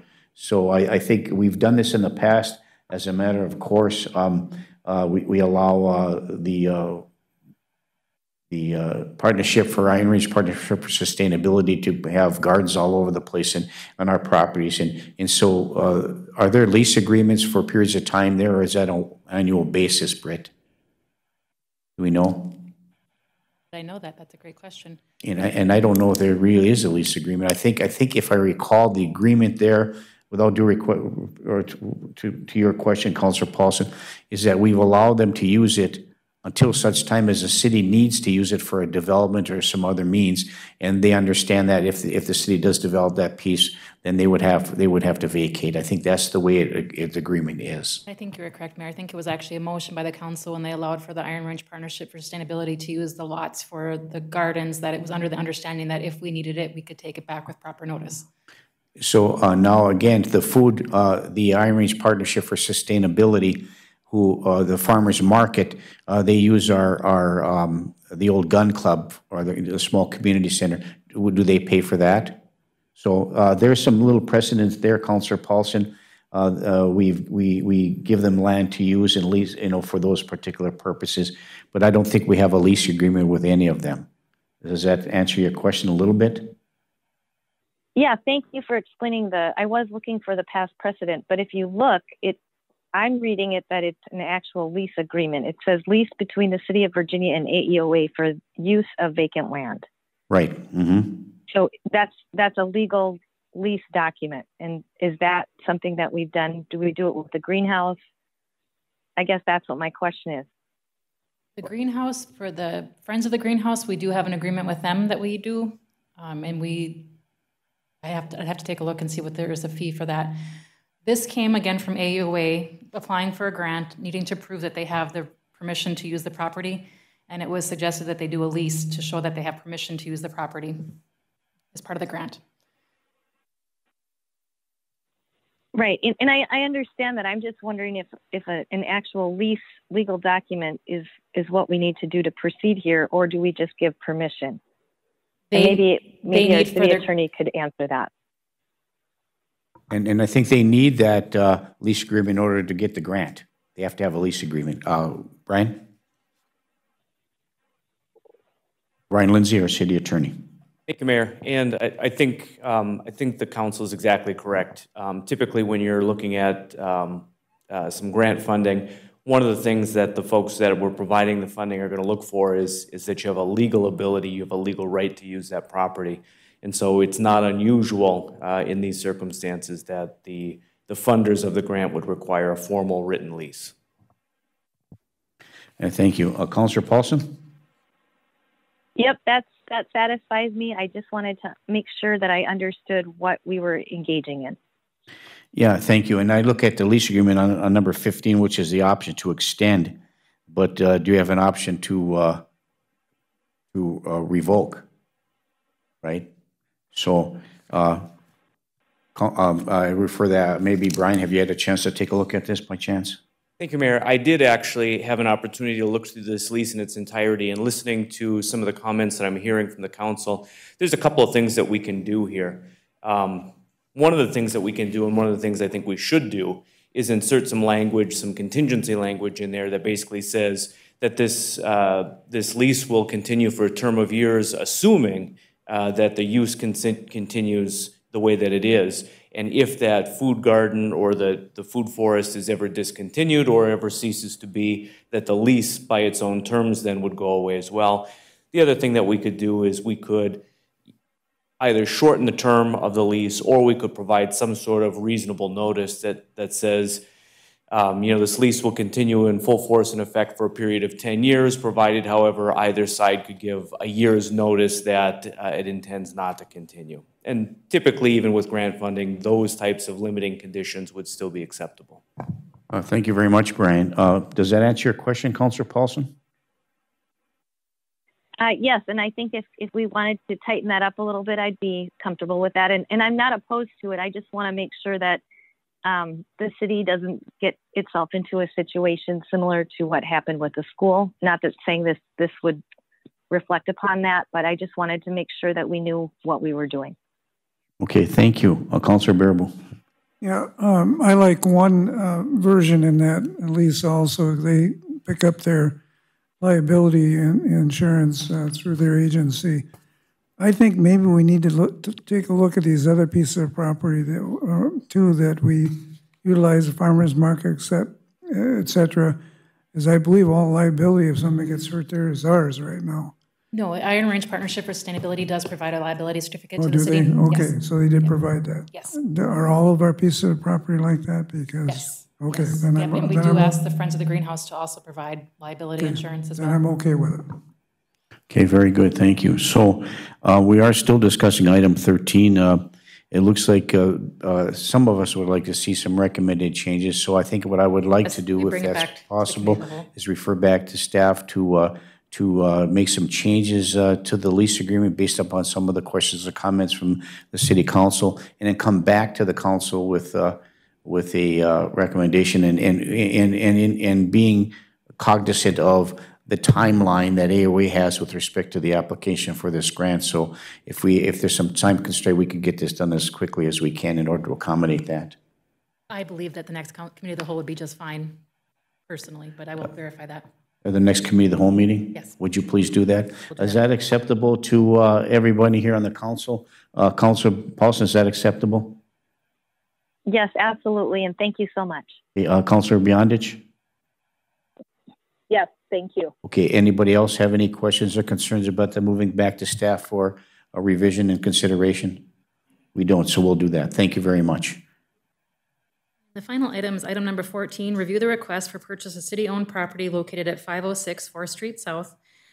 To give you a little history on this one, this was a house that the city obtained through a condemnation. We secured the property, had spoke to the school. The school owns the house next door.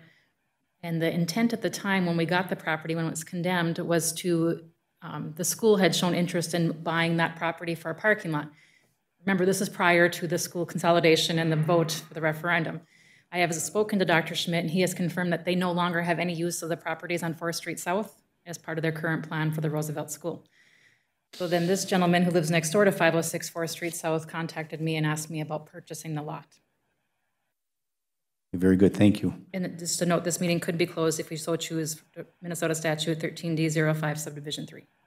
Well, I personally don't think it's necessary to close, but I would refer to the recommendation of for you and our city attorney. Is this something we should close for consideration, or is it something we can handle an open meeting?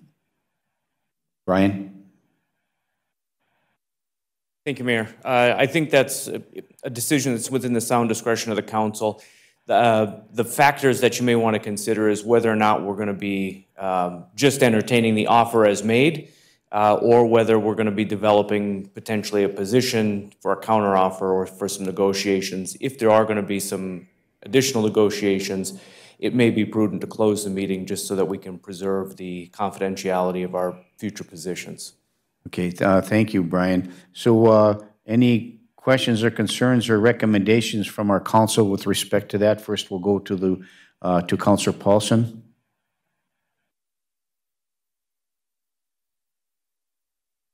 Sorry, I was trying to unmute. The only thing that I would ask is if there's any other agenda items, maybe we could address those because then we'd have to hang up on the Zoom and call in via the phone. Right, and that's we do not have any other items of concern that are listed here. We've addressed the one, which is the review and discuss the logo of the Miners Entertainment Convention Center. Unless a city councilor had a last-minute addition on their other items of concern, this would be our last item on the agenda for today. So if that's the case, and we have no other items on the agenda that are listed, we could go into closed session and address item number 14 moving forward, and we'll give some time to disconnect from Zoom and have a telephone call in. So I think it looks like it's prudent for us to go into closed session and to discuss this particular issue as to how we're going to move forward, and then come out of a closed session with a recommendation. Is that amenable to everyone? So I'm looking for a motion I'll just to suspend, to recess the open meeting of a committee of the whole and move to closed session to discuss a property purchase. So looking for that motion. Looking for that motion. Also move, Mayor, for. I'll move that motion. Okay, move by Councilor Beyondich and seconded by Councilor Baraboo to move in to recess the committee of the whole meeting and move to closed session to discuss a property purchase request. Is there any further discussion? All those in favor signify by saying aye. Aye. Aye. Aye. Aye. Opposed? Motion carries. The committee of the whole meeting is now recessed, and we are moving now into closed session. Thank you. I will call you, Maya and Julianne.